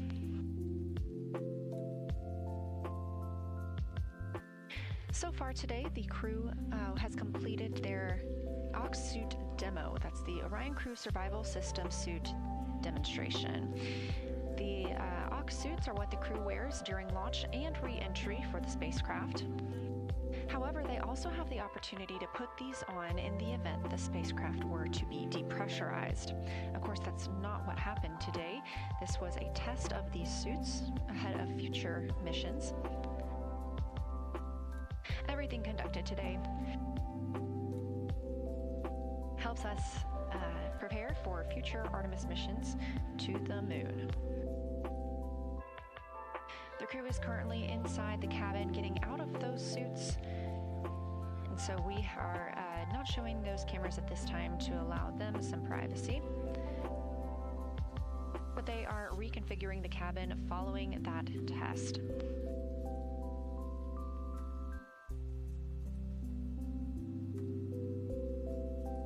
During that demonstration test, we saw all 4 crew members get in their suits, have successful suit leak checks and communications checks. Both pilot and Commander Reid Weisman and pilot Victor Glover were able to get into their seats.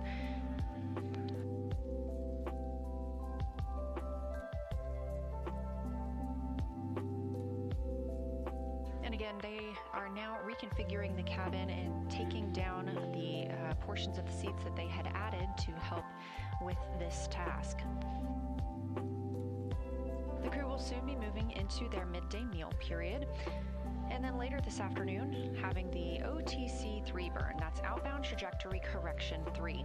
We did cancel OTCs 1 and 2. These small outbound trajectory correction burns help keep us on the proper trajectory for our lunar flyby and our return to Earth.